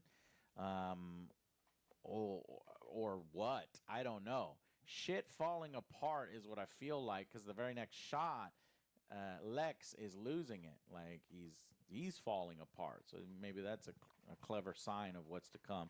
Perhaps again, the battle between Superman and Ultraman, but why it would cause the Earth to sort of transform into alien topography, I have no idea. But again, great performance from Nicholas Hoult. I'm telling you once again. And same thing with David Cornsweet here, man. He has the look, he has the gentle, he has that kind face, just like Henry Cavill, but there's this strength emanating from him. There's this sense of hope. Love this moment with his mom. Cleaned your boots. I'll go get them for you. Cleaned your boots. I cleaned your boots. I'll go get them for you. I clean your boots. I'll go get them for you. So this must be after he's recovered from whatever sickness that Lois brought him here, whether it was kryptonite poisoning or getting beat up or a virus of some kind. He's ready. He's ready for revenge. He's ready to take out Lex, and his family's there to support it. Should I clean your boots? I'm gonna go get it. Now it doesn't sound. Maybe his mom made his outfit. I don't think that might be here. His outfit looks more elaborate and Kryptonian, so I think the outfit might come from Kryptonian origins. I love it when it's Ma Kent that makes the suit, but when she says, I cleaned your boots and I'll go get them for you. It's more like, okay, he came in with that costume and she just took care of it as a good mom would do and give it back. All right, so he's set to purpose now, and we're gonna get the final confrontation. And man, so far all of the flying has looked really good.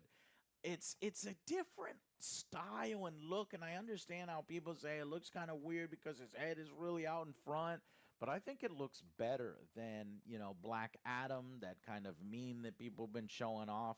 I think it looks good, very GoPro-ish, very realistic. I think there's been a lot of parallels to Top Gun. I think the director and cinematographer said we wanted to try to give that feeling of barrel rolling and flying, which he's going to do in the film. Maybe not in this one. Again, the only thing that I think is a step too far. You took it to 10 when it needed to be at 5. Is how goofy the fucking kaiju is. But I think that may be a part of it. That maybe the kaiju is not supposed to be this evil thing, and it looks evil, but if you look at its face, you could see some of the innocence. Not necessarily innocence, because it's going to be an instinctual, dangerous creature, but I swear to God, I feel like that this is a ruse by Lex Luthor, that he unleashes this kaiju, either creates the kaiju and enlarges it and, unleashes it on the city so that Superman... But of course Superman's going to save everybody, so I'm not really sure how he's trying to frame Superman. But it could also be used as a plot device, because we've seen the toy. The toy has a destructible chest. And so it could be that, the Justice Gang comes over here, Guy Gardner, Hot Girl, and Mr. Terrific, and they're the superhero team, right? And so they take care of the kaiju by blowing its belly up. If Superman ends up blowing this kaiju's belly up, it's going to take away from what he's supposed to be. He's protect life. Life is precious. So there's a potential thing to watch out for. But maybe Superman is trying to show a better way in dealing with this. Obviously, he's going to throw a few punches. He's going to try to knock it out. He's going to try to, solve it that way. But I think it's going to probably have to be a more creative solution. Later on, here we have Guy Gardner.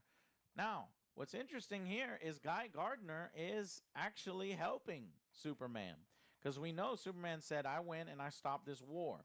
And these are the soldiers on the opposite side firing at civilians. So Superman is there to stop it. And Guy Gardner shows up. He just smacks somebody away. I think it's fucking sweet. And he has his eyes on somebody. I think he's either going to go to talk to Superman.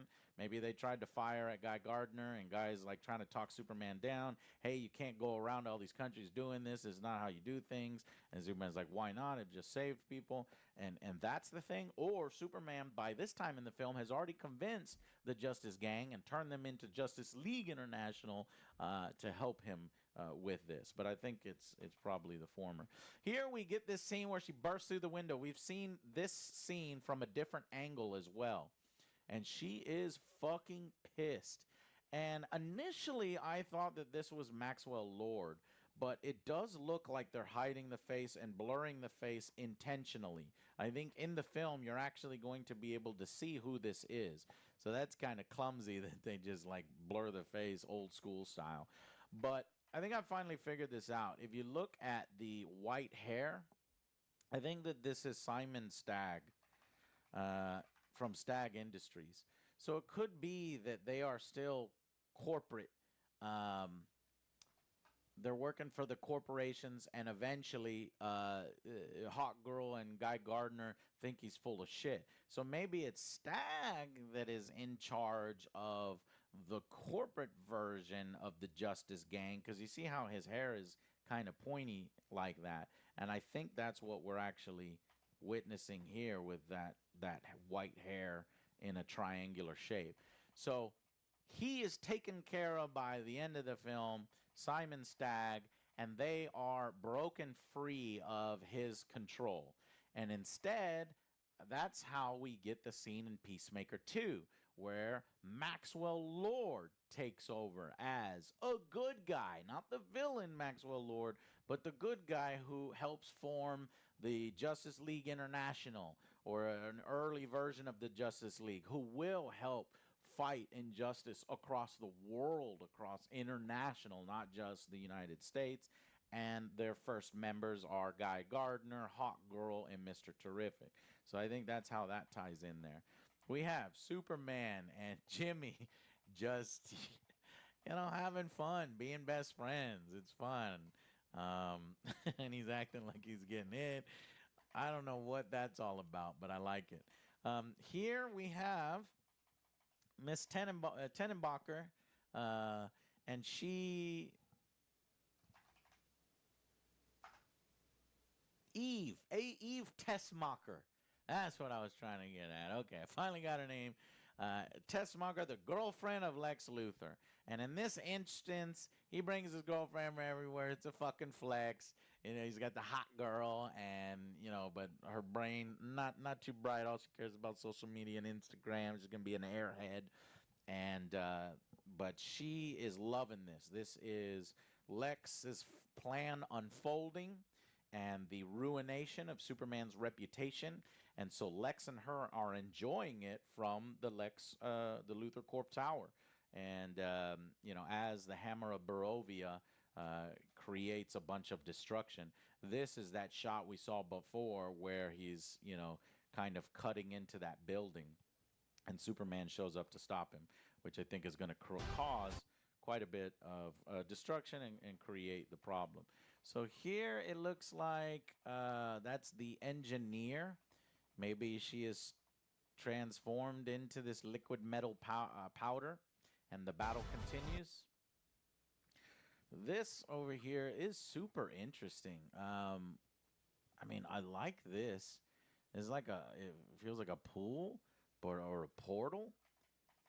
But in this case, it looks like Superman is throwing a desk, and there seems to be an assistant saying, "Fuck this, I'm out of here." And there's Lex Luthor. Yeah, so he's showing up. He's like, "Enough of your shit, Lex Luthor." And Lex is like, "Yeah, after you throw my desk, there's nothing you can do. You can't touch me because that's the same background." And he's just sipping his coffee. He's won. He's gotten under Superman's skin. Here you have Mr. Terrific and Lois using what I believe is Mr. Terrific's technology, something he's built, or maybe it's Lex's entryway into this pocket dimension idea. Because you can see in the background is emptiness, a vast emptiness with rock formations just floating. So this, I think, is where he has these people imprisoned. And that's where Metamorpho is. So here's Metamorpho using his powers. Whether it's going to be for good or evil, I don't know. I hope for good. I think eventually he's going to stop being controlled in some way by Lex. Because for whatever reason, Metamorpho is on Lex's side, creating the kryptonite that is allowing these soldiers to hurt Superman. But he's going to have a change of heart, hopefully through Superman talking to him and appealing to him. And here again, more pocket dimension stuff. This is Superman flying through there. And here comes a laser. Probably Ultraman in this pocket dimension. Superman, we've seen this in the previous trailer, being healed by the rays of the sun, having help. Sorry, I just changed. Now just the beautiful cape and red color shot. All-star Superman that just looks beautiful as they kiss and fly up. Fucking time. This has to be Superman being that fire being blown at him by the kaiju, flies up into the air, and I thought that was it. And there's people are like cheering Superman on, and then he comes down to deliver some kind of massive power bomb? Wait a minute. No, it looks like he is coming down back first. Yeah, like he got knocked out. Oh shit.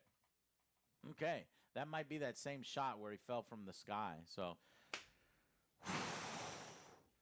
packed ass trailer, 3 minutes, almost an hour. I told you I'd put a lot into it. And then finally, wait, it's actually not done. I forgot this wonderful shot with Lois. Have a dog. The love of a dog. And if you've ever had a doggy, doggies love to be next to you and they feel safe with you and they sleep on top of you.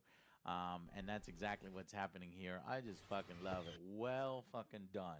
However, as I talked about in my previous thing, I think they're going to rip Crypto away from Superman. That's going to cause me to be upset and probably deduct a point from the fucking film. Why? Because of this here. And I'll show you. They're adapting this exact story for the Supergirl film. And you'll see... shit, it's not this cover. This is the alternate cover.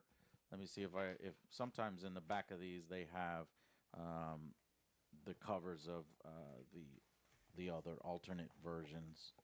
Not Superman's. There's Crypto here. In this, universe or timeline or whatever, it's Supergirl's dog. And I hate that. Supergirl has Streaky the cat. Supergirl has the horse thing that's, following her around. You'll figure that out yourself. That one doesn't stick around, but, I just don't want to build this relationship between Superman and Crypto and then just have it ripped away at the end of the film, which is what's going to happen. So, yeah. Tell me what you think of that. All right. That is my individual deep frame-by-frame breakdown of Superman. What did I think of it without the boys here? This is, it hits different. It's a completely different take on Superman that I think will be ending up good. There's a lot in here. I am worried that it might collapse in on itself with so much there. It's either going to be so dip and rich, or it's just going to be too much to where they lose a lot of the general audience. There's going to be some through lines that everybody can understand. Superman wants to save everybody, the right way and inspire others. And I think hopefully that will shine through. And it'll be fun. There'll be comedy, but there will also be seriousness, frustration, action-packed with multiple villains, multiple superhero throwdowns. I think the action is going to be great. They're going to delve into politics, which is going to piss people off because some people are going to read too far into it. But there's nothing that Superman preaches that we shouldn't all listen to and, and try to be better versions of ourselves. And and Superman's ultimately a man of action. And so while, he has great ideals, he's going to act on those. And I think it will inspire other heroes in this universe to do the right thing, and we can move forward. The pillars, WB have said the new pillars, the 4 characters that they're going to focus on the most that they want to add to the universe is going to be Superman, Batman, Wonder Woman, and Supergirl. They're adding a 4th because it's really just the Trinity. I was like, oh, you're just talking about the Trinity. Well, they're saying Supergirl they expect to really, pull some weight. So those are the 4 that you can expect a lot of content from if the DCU succeeds, and spin-offs from those. And as of this date, we don't know who James Gunn is considering for Batman. Like I said, I would take, Reacher. And for Wonder Woman, I have no idea. Give me a list of candidates. Who do you think might be a good Wonder Woman?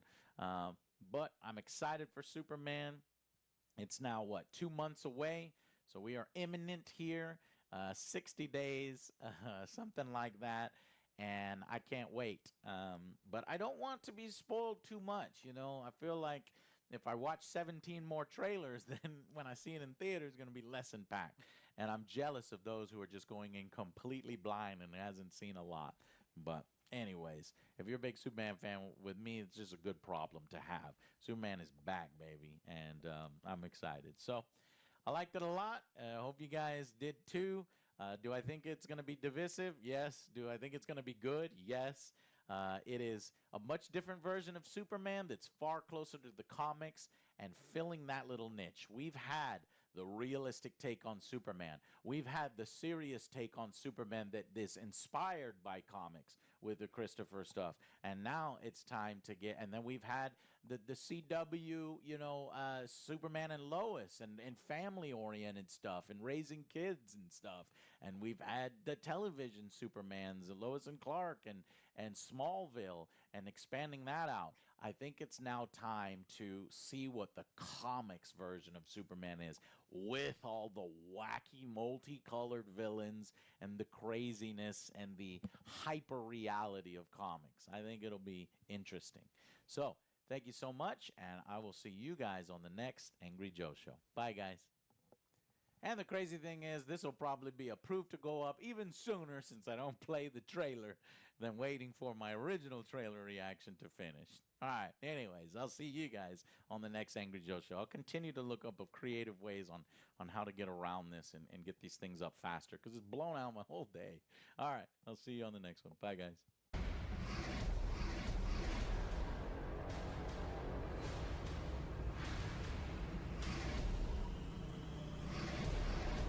Thank you and good job.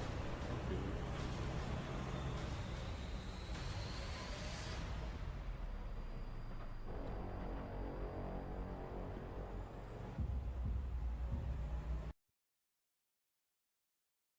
I don't want about the quick plan. Not as subjective.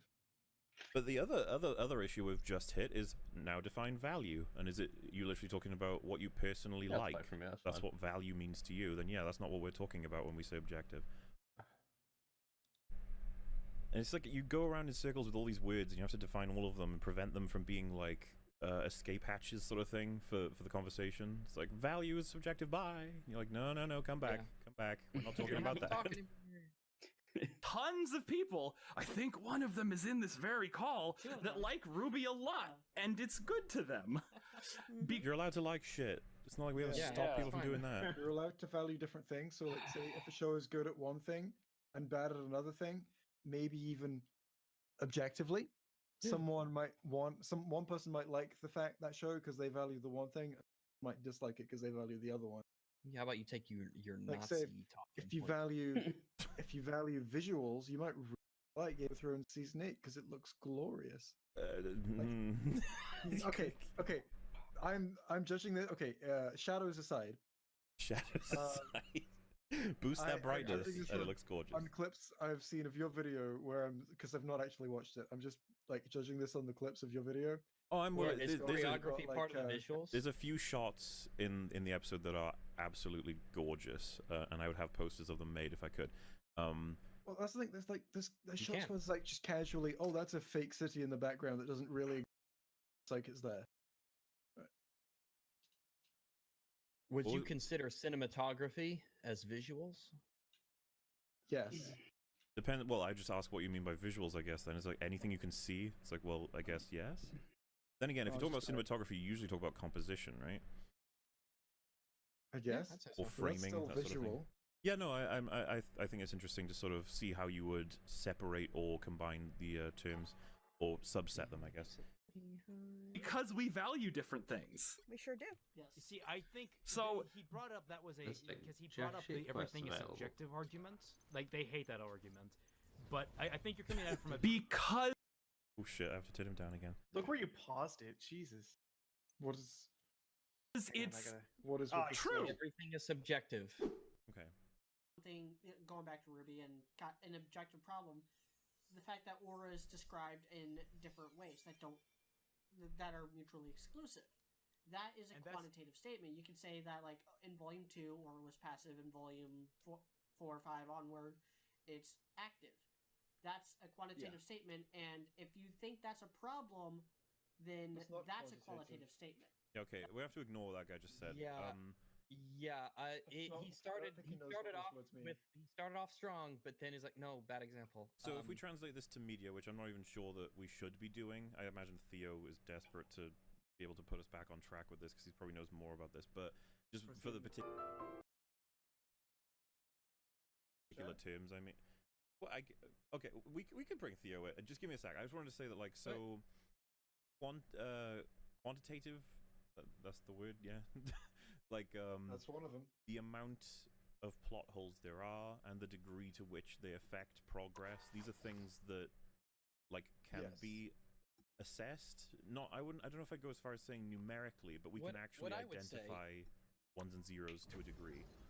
Well, I think you could count the plot holes quantitatively. Certainly. The degree would be qualitatively. Yeah, so, well, no, the degree is a value. The degree, like, 5 out of 10, that's a value. That's so, like, when we say something I would say in the sense of, like, an example would be how much more, if there's not a specific amount, but you know that it's more. Well, what I was going to reference is, like, so, you know, like, let's just say a shoe is in the background, it turns upside down between shots. Like, so that's pretty much on the lowest end of the fucking scale. Definitely starting to get really cold. But then you have the stuff that literally allowing the biggest payoff to happen involves massive plot holes to be ignored. Like, those are at the top of the scale. And again, I'm not trying to say that we have some kind of written document to explain how to categorize these things, but we do tend to operate as if that is the case and we have a shared understanding of the difference. Most reasonable people do accept that the shoe that turned around is not as severe as Captain Marvel destroying everything in Endgame. The shoe that turned around? I'm making that up. The idea is that nobody out there says, well, no, the those Starbucks two... cup. Yeah, that's another one. Like, nobody's arguing that the Starbucks cup is as serious an issue as Daenerys murdering thousands of innocent children. Yeah. So the implication being that there is a system by which we're scaling them. To be fair, I'm sure there is the one person. Barring those outliers. Oh, well, yeah, right. There will be the one guy who's like, no, the shoe, fuck. The thing is, though, I'm curious if Theo would say that these are like things that we should even be using with what we're talking about. I don't know. I mean, I would say that the key to getting their foot in the door is to just acknowledge they exist. Right. Because you find a lot of critics will say that. They'll say that you can say objectively that things are things. And that a plot hole is a plot hole. Like, there's no... Like, no, it's subjectively a plot hole or something like that. I don't know how far these guys go with it. You would use the example of saying, like, let's say that in The Force Awakens, they say that Poe blew up Starkiller Base, and then they said in the next movie, Poe did not blow up Starkiller Base. And these were both authoritative, like, narrative sources saying that. Well, you could just say the same person saying it. You'd be like, you have an example of that, right? Yeah, the hyperspace thing. People can say two contradictory things, but them saying it isn't the plot hole. Right, well, you could have an explanation of that. Wait, no, them... They could believe each. They could also believe it and still... They could be brainwashed. The idea is that if with all the information you have at hand, the example being that Finn is shocked that they chase them through hyperspace, and he's like, that's impossible. And then in the next scene, he's like, oh shit, we can destroy the breaker for the hyperdrive because I know I used to work there. It's like, these pieces of information seem to contradict each other. Finn is just dumb. Well, this is the thing. Yeah, you could actually you would have to retcon stretch it to its most absurd degree to try and say that's not a well, plot and we have hole. examples of that. We say Hux should have shot the Radders. We have people saying Hux is an idiot. Hux is raging. Hux is... You have to make emotional arguments because it doesn't make sense. This is a fanatical Star Wars Disney universe. Right, and that's... Ben Hulk. I've seen that now. It's funny. Anyway, let's let these people continue. Qualitative statement, and if you think that's a problem, then that's a qualitative statement. That's a qualitative statement based on a quantitative fact. Now, for like, but for that's someone still who doesn't like something you value. Yeah, for someone who doesn't care about retcons, You can value it. That doesn't mean that it's take it or leave it. subjective just because you value it. The fact that you value it is subjective. If anything, the value is the standard that you're using, and as long as you're being consistent with that standard, it can be used pretty much identically to objectivity. I feel like the conversation is going to get even more muddled by throwing in the qualitative and quantitative in with subjective, objective, value. I wouldn't worry about it. Judgment. They don't mean the things that he thinks they mean. Well, this is the thing, we've got saying. you have 5 people in this call and 3 people in their conversation, and this many key Freedom's terms an all idea going that around will without never clear die. definitions. It's like this is just a recipe for not understanding each other. I think yeah, it was it's better now than it was in Volume 2. Is that okay? That might be the debate you two need to.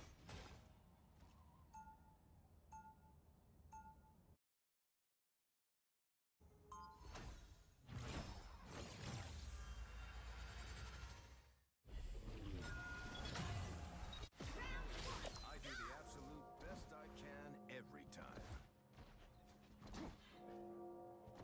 They'll be coming in 30 seconds. Stay strong. We're not the same as we used to be, Steve. Neither is Brooklyn. But we'll carry on.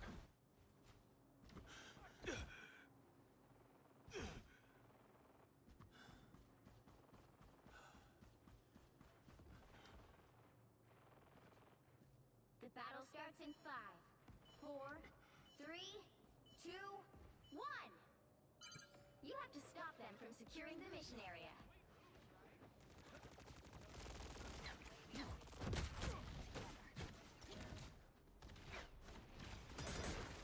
Coming through! Can't beat battlefield medicine. That's the boost I need.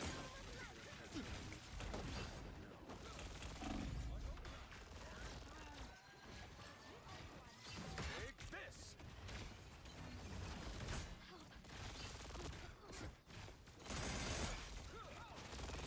Can't beat battlefield medicine. Stand down! I cut the beacon signal. Catch!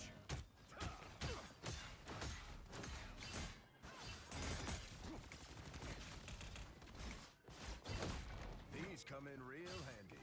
Catch! I have become vulnerable.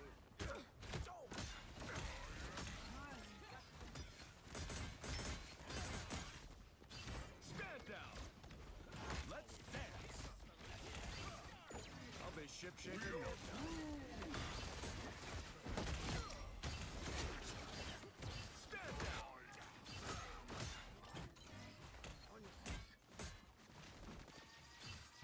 Appreciate it.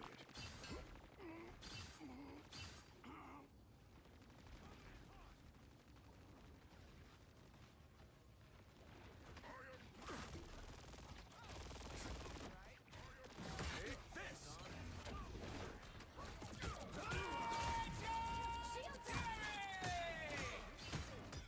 Sorry, soldier.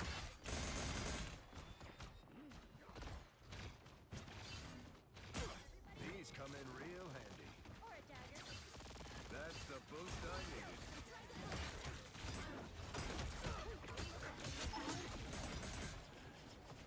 These come in real. Coming through. Let's dance. You get a web, and you get a web, and you get a web. Appreciate it.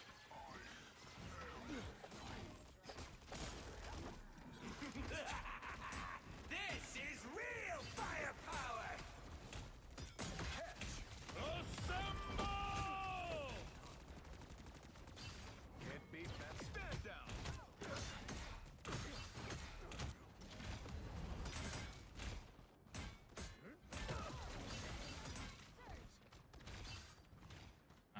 Nearly back, nearly back, nearly back.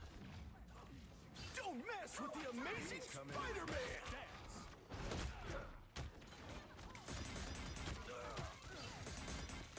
Only 60 seconds left.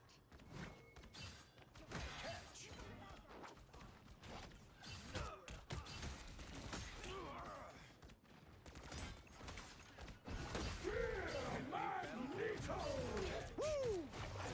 Never miss! I'll be ship-shape in no time. These come in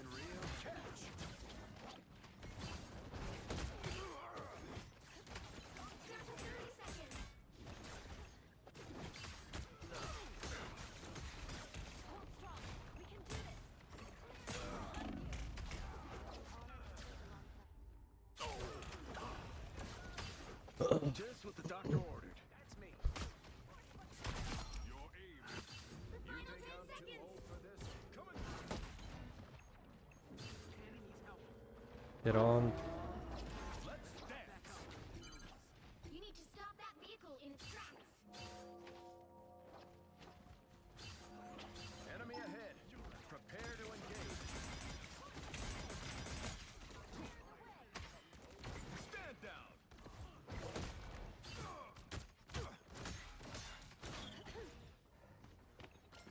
Tremble before blast. Shields up. Not letting them push.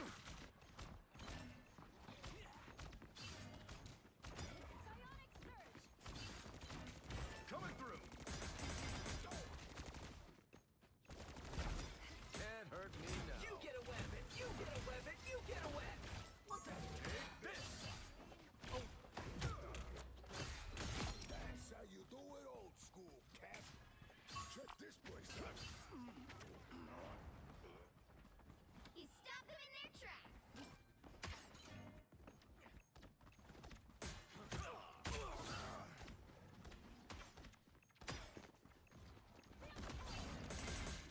Coming through. Anyone willing to help? Assemble! My don't mess with the amazing Spiderman! This is real firepower. Only 60 seconds left. Shape in no time. These come in real handy. Catch!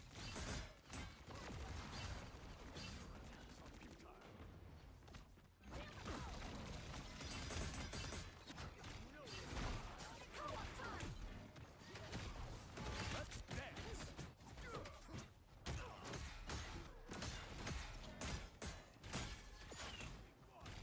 These come in like old times. Down to 30 seconds.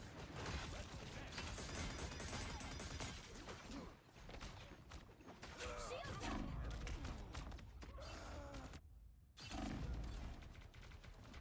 You're my kind of rodent. I never stay down. The final 10 seconds. Sorry, soldier. Andy needs help. Fall back, soldiers. Keep fighting until we have a winner. Better stop that vehicle. Judge, jury, executioner. Can't beat battlefield medicine.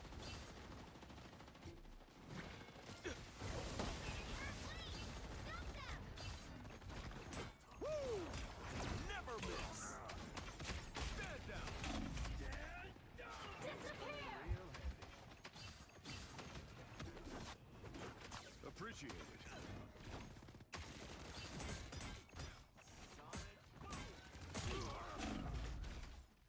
Stand down. I'll be shipshape in no time. Coming through. My favorite time. Take this.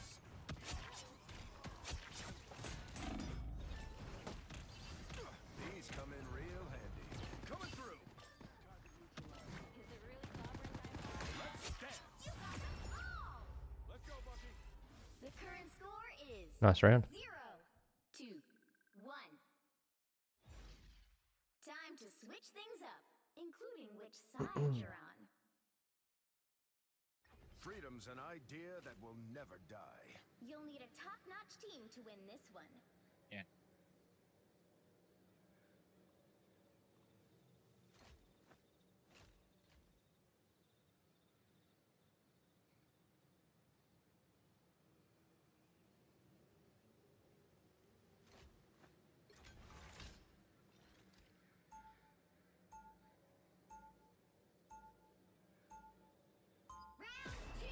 Freedom doesn't come without a Yeah. fight. Nice push. Nice defense, guys. Freedom's an idea that will never die.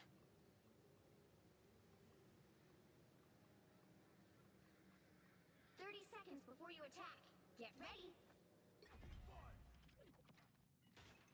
Every time I see you, I think to myself, long as Spider-Man is still around, everything will be all right. Whoa, that's a lot of pressure. I don't mean it that way. You just mean a lot to a lot of people.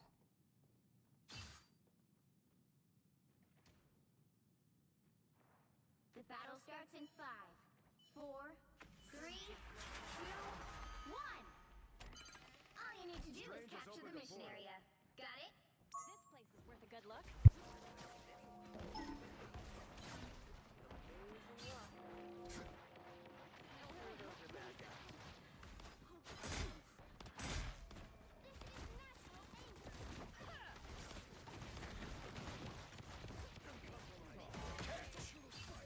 Sorry, soldier.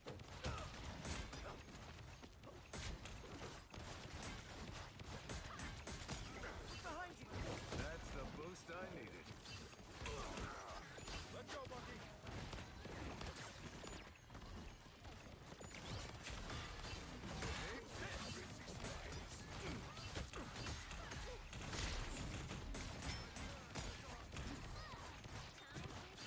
Sorry, soldier.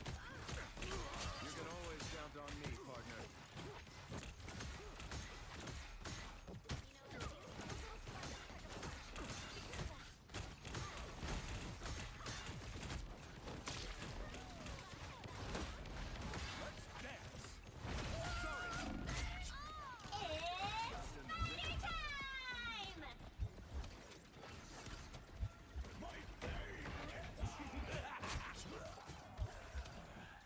Coming through. Oh no, not Cap. Behind you. All right. Don't rush in.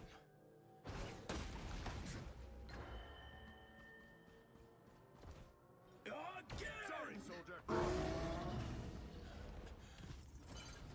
Help get that vehicle to its destination. That's the boost I needed. Coming through. Let's dance.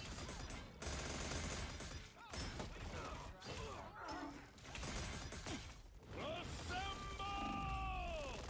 Sorry, soldier. Let's dance.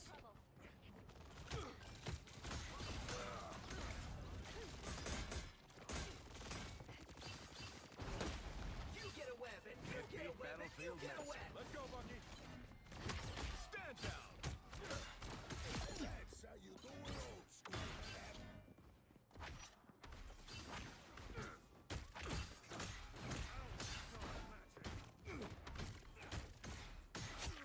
That's the boost I needed.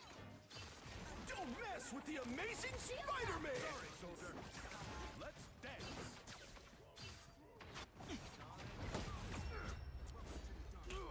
Final score, 2. JJ.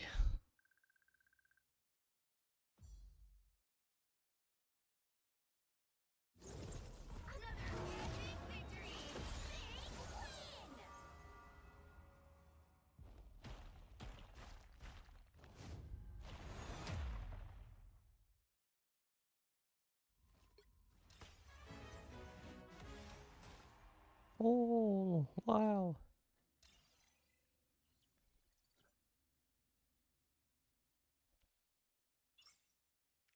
Hi.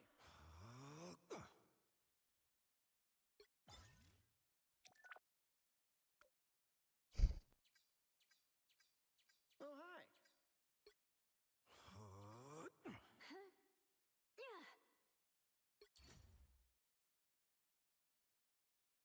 Hi.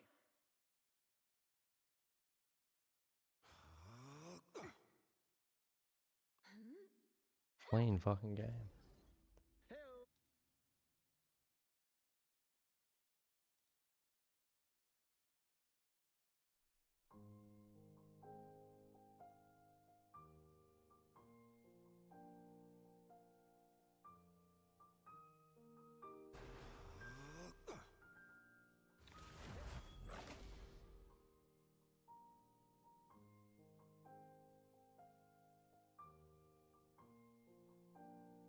Which hero do you think you want to be today?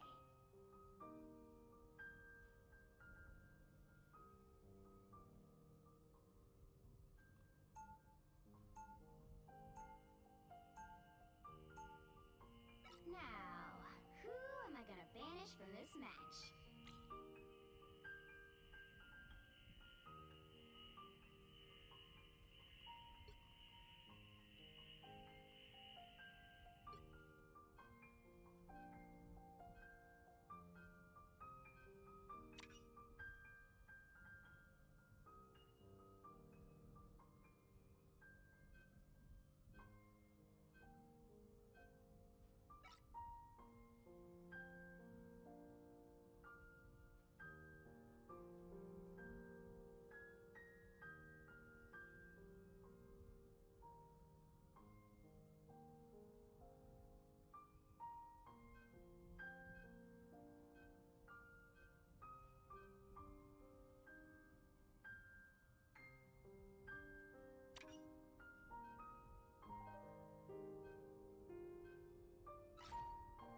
You'll need a top-notch team to win this one.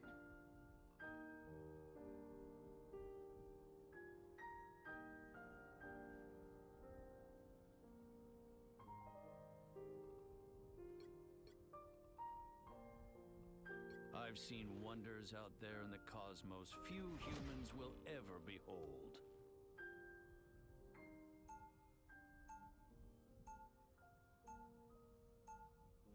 Escape pod ready. Opening escape capsule.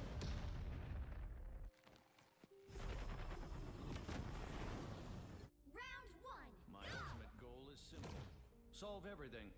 So, let's get started. 30 seconds before you attack. Get ready. Hey, Thor, let me see the hammer. No. I just want to see if it'll charge up my gun.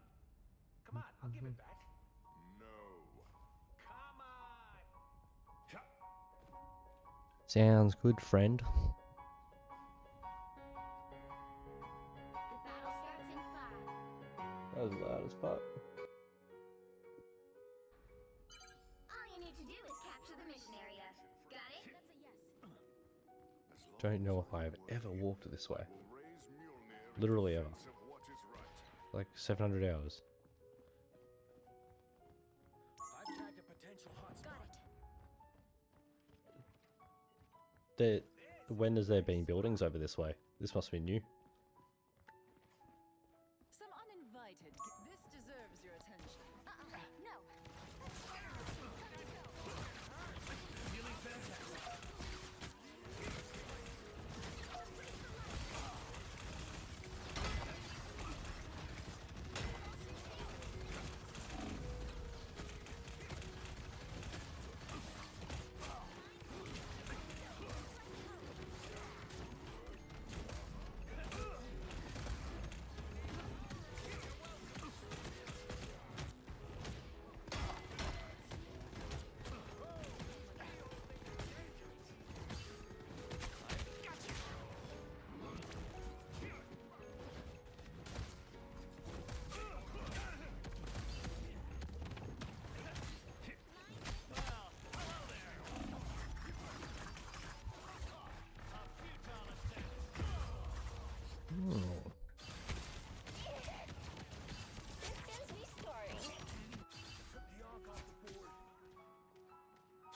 I'm not ready to give up yet.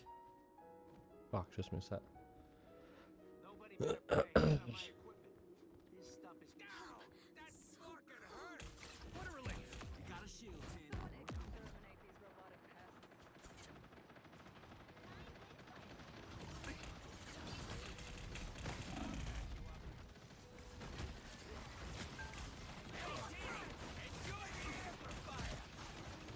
Us against the world. It's Spiderman!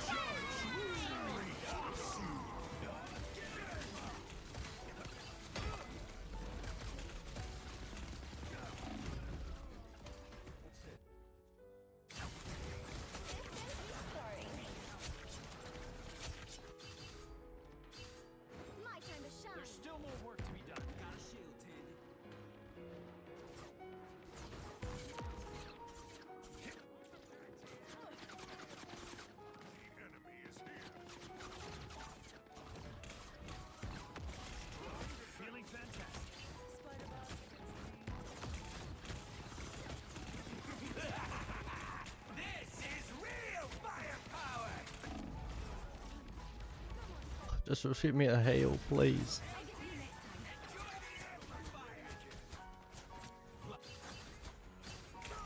There's still more Only work to 60 be done. seconds left.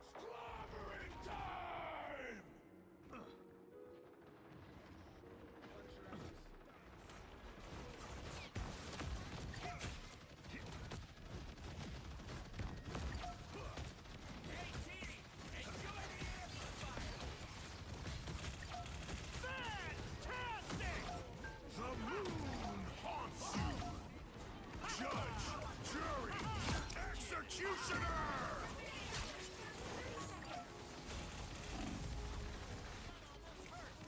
Time isn't working. Against the world. Success! Square.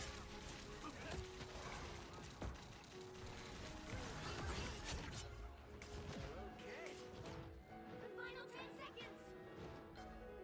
Nice. Moonlight placed an arc. Get that vehicle to its destination. Unk's taken care of. What a relief!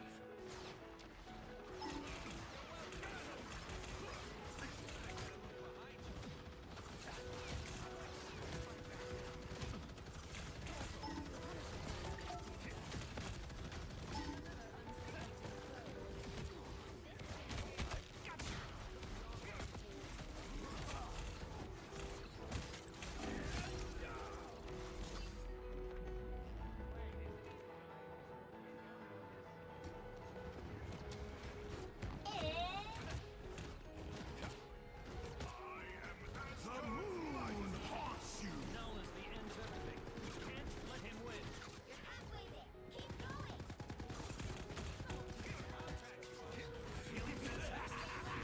This is real firepower! Let me return the favor.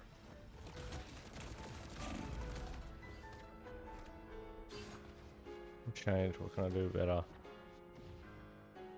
Fuck, where did I go? Good use.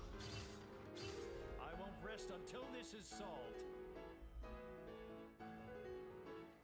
Get that vehicle moving again. Don't mind me. I'm just dying. Only 60 seconds left.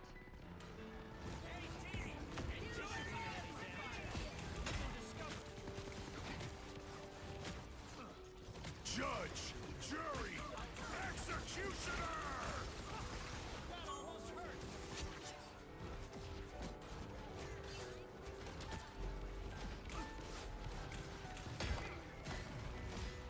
Us against the world.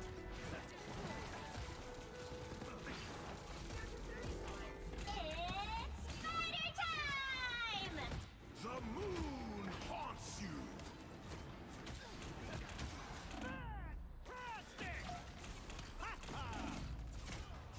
Fuck. Fantastic! Final 10 seconds.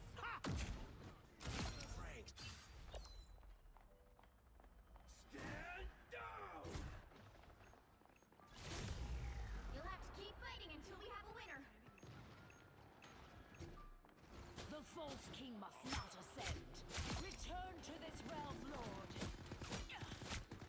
It's clobbering time! This is real firepower! The current score is 1-2-0. Fuck. Time This to will really switch things up, including which side you're on. No one escapes hell.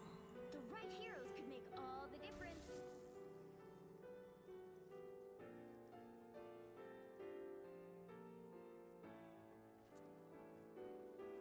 I'm not a hero. I'm the Punisher.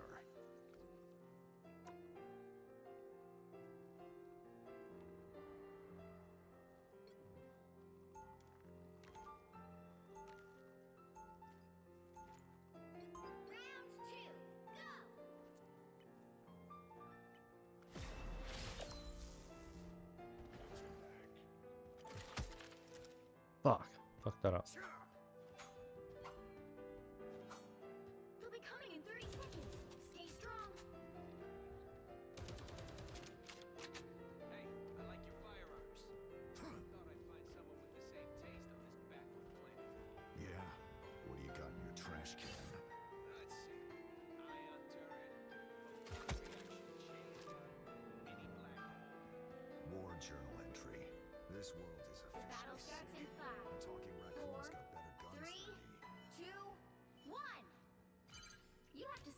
from securing the mission area. Heavy weapons. I'm in love. It took us a long time.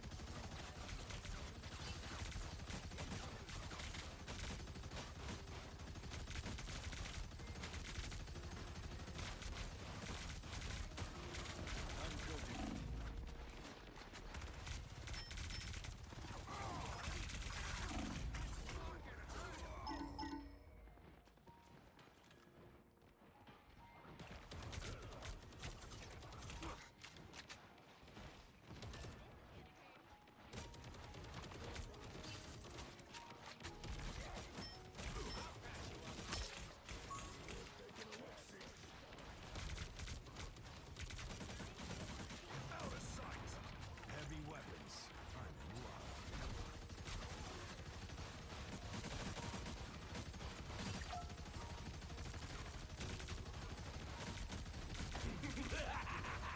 This is real firepower! Battlefield ready again.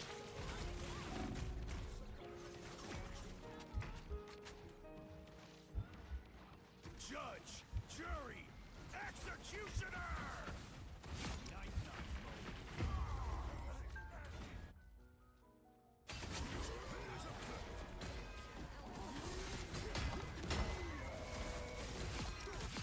I'll meet my family, but not today. You need to stop that vehicle in its tracks. Let's all get out of here. Need some ranged firepower. The moon haunts you.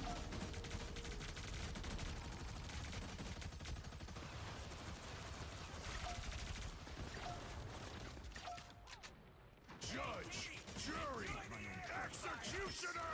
Smoke screen. Co-op time! Bogeys incoming. Disappear! My favorite! It's spider time!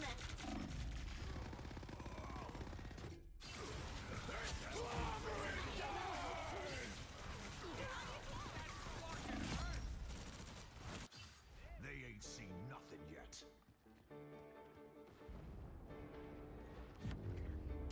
Oh, Final score, 1-2-2.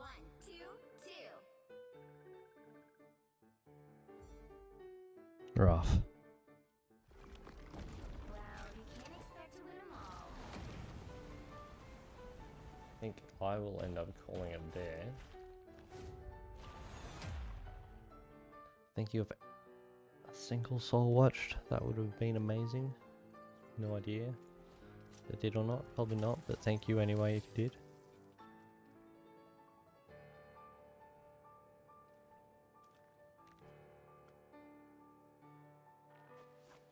GG.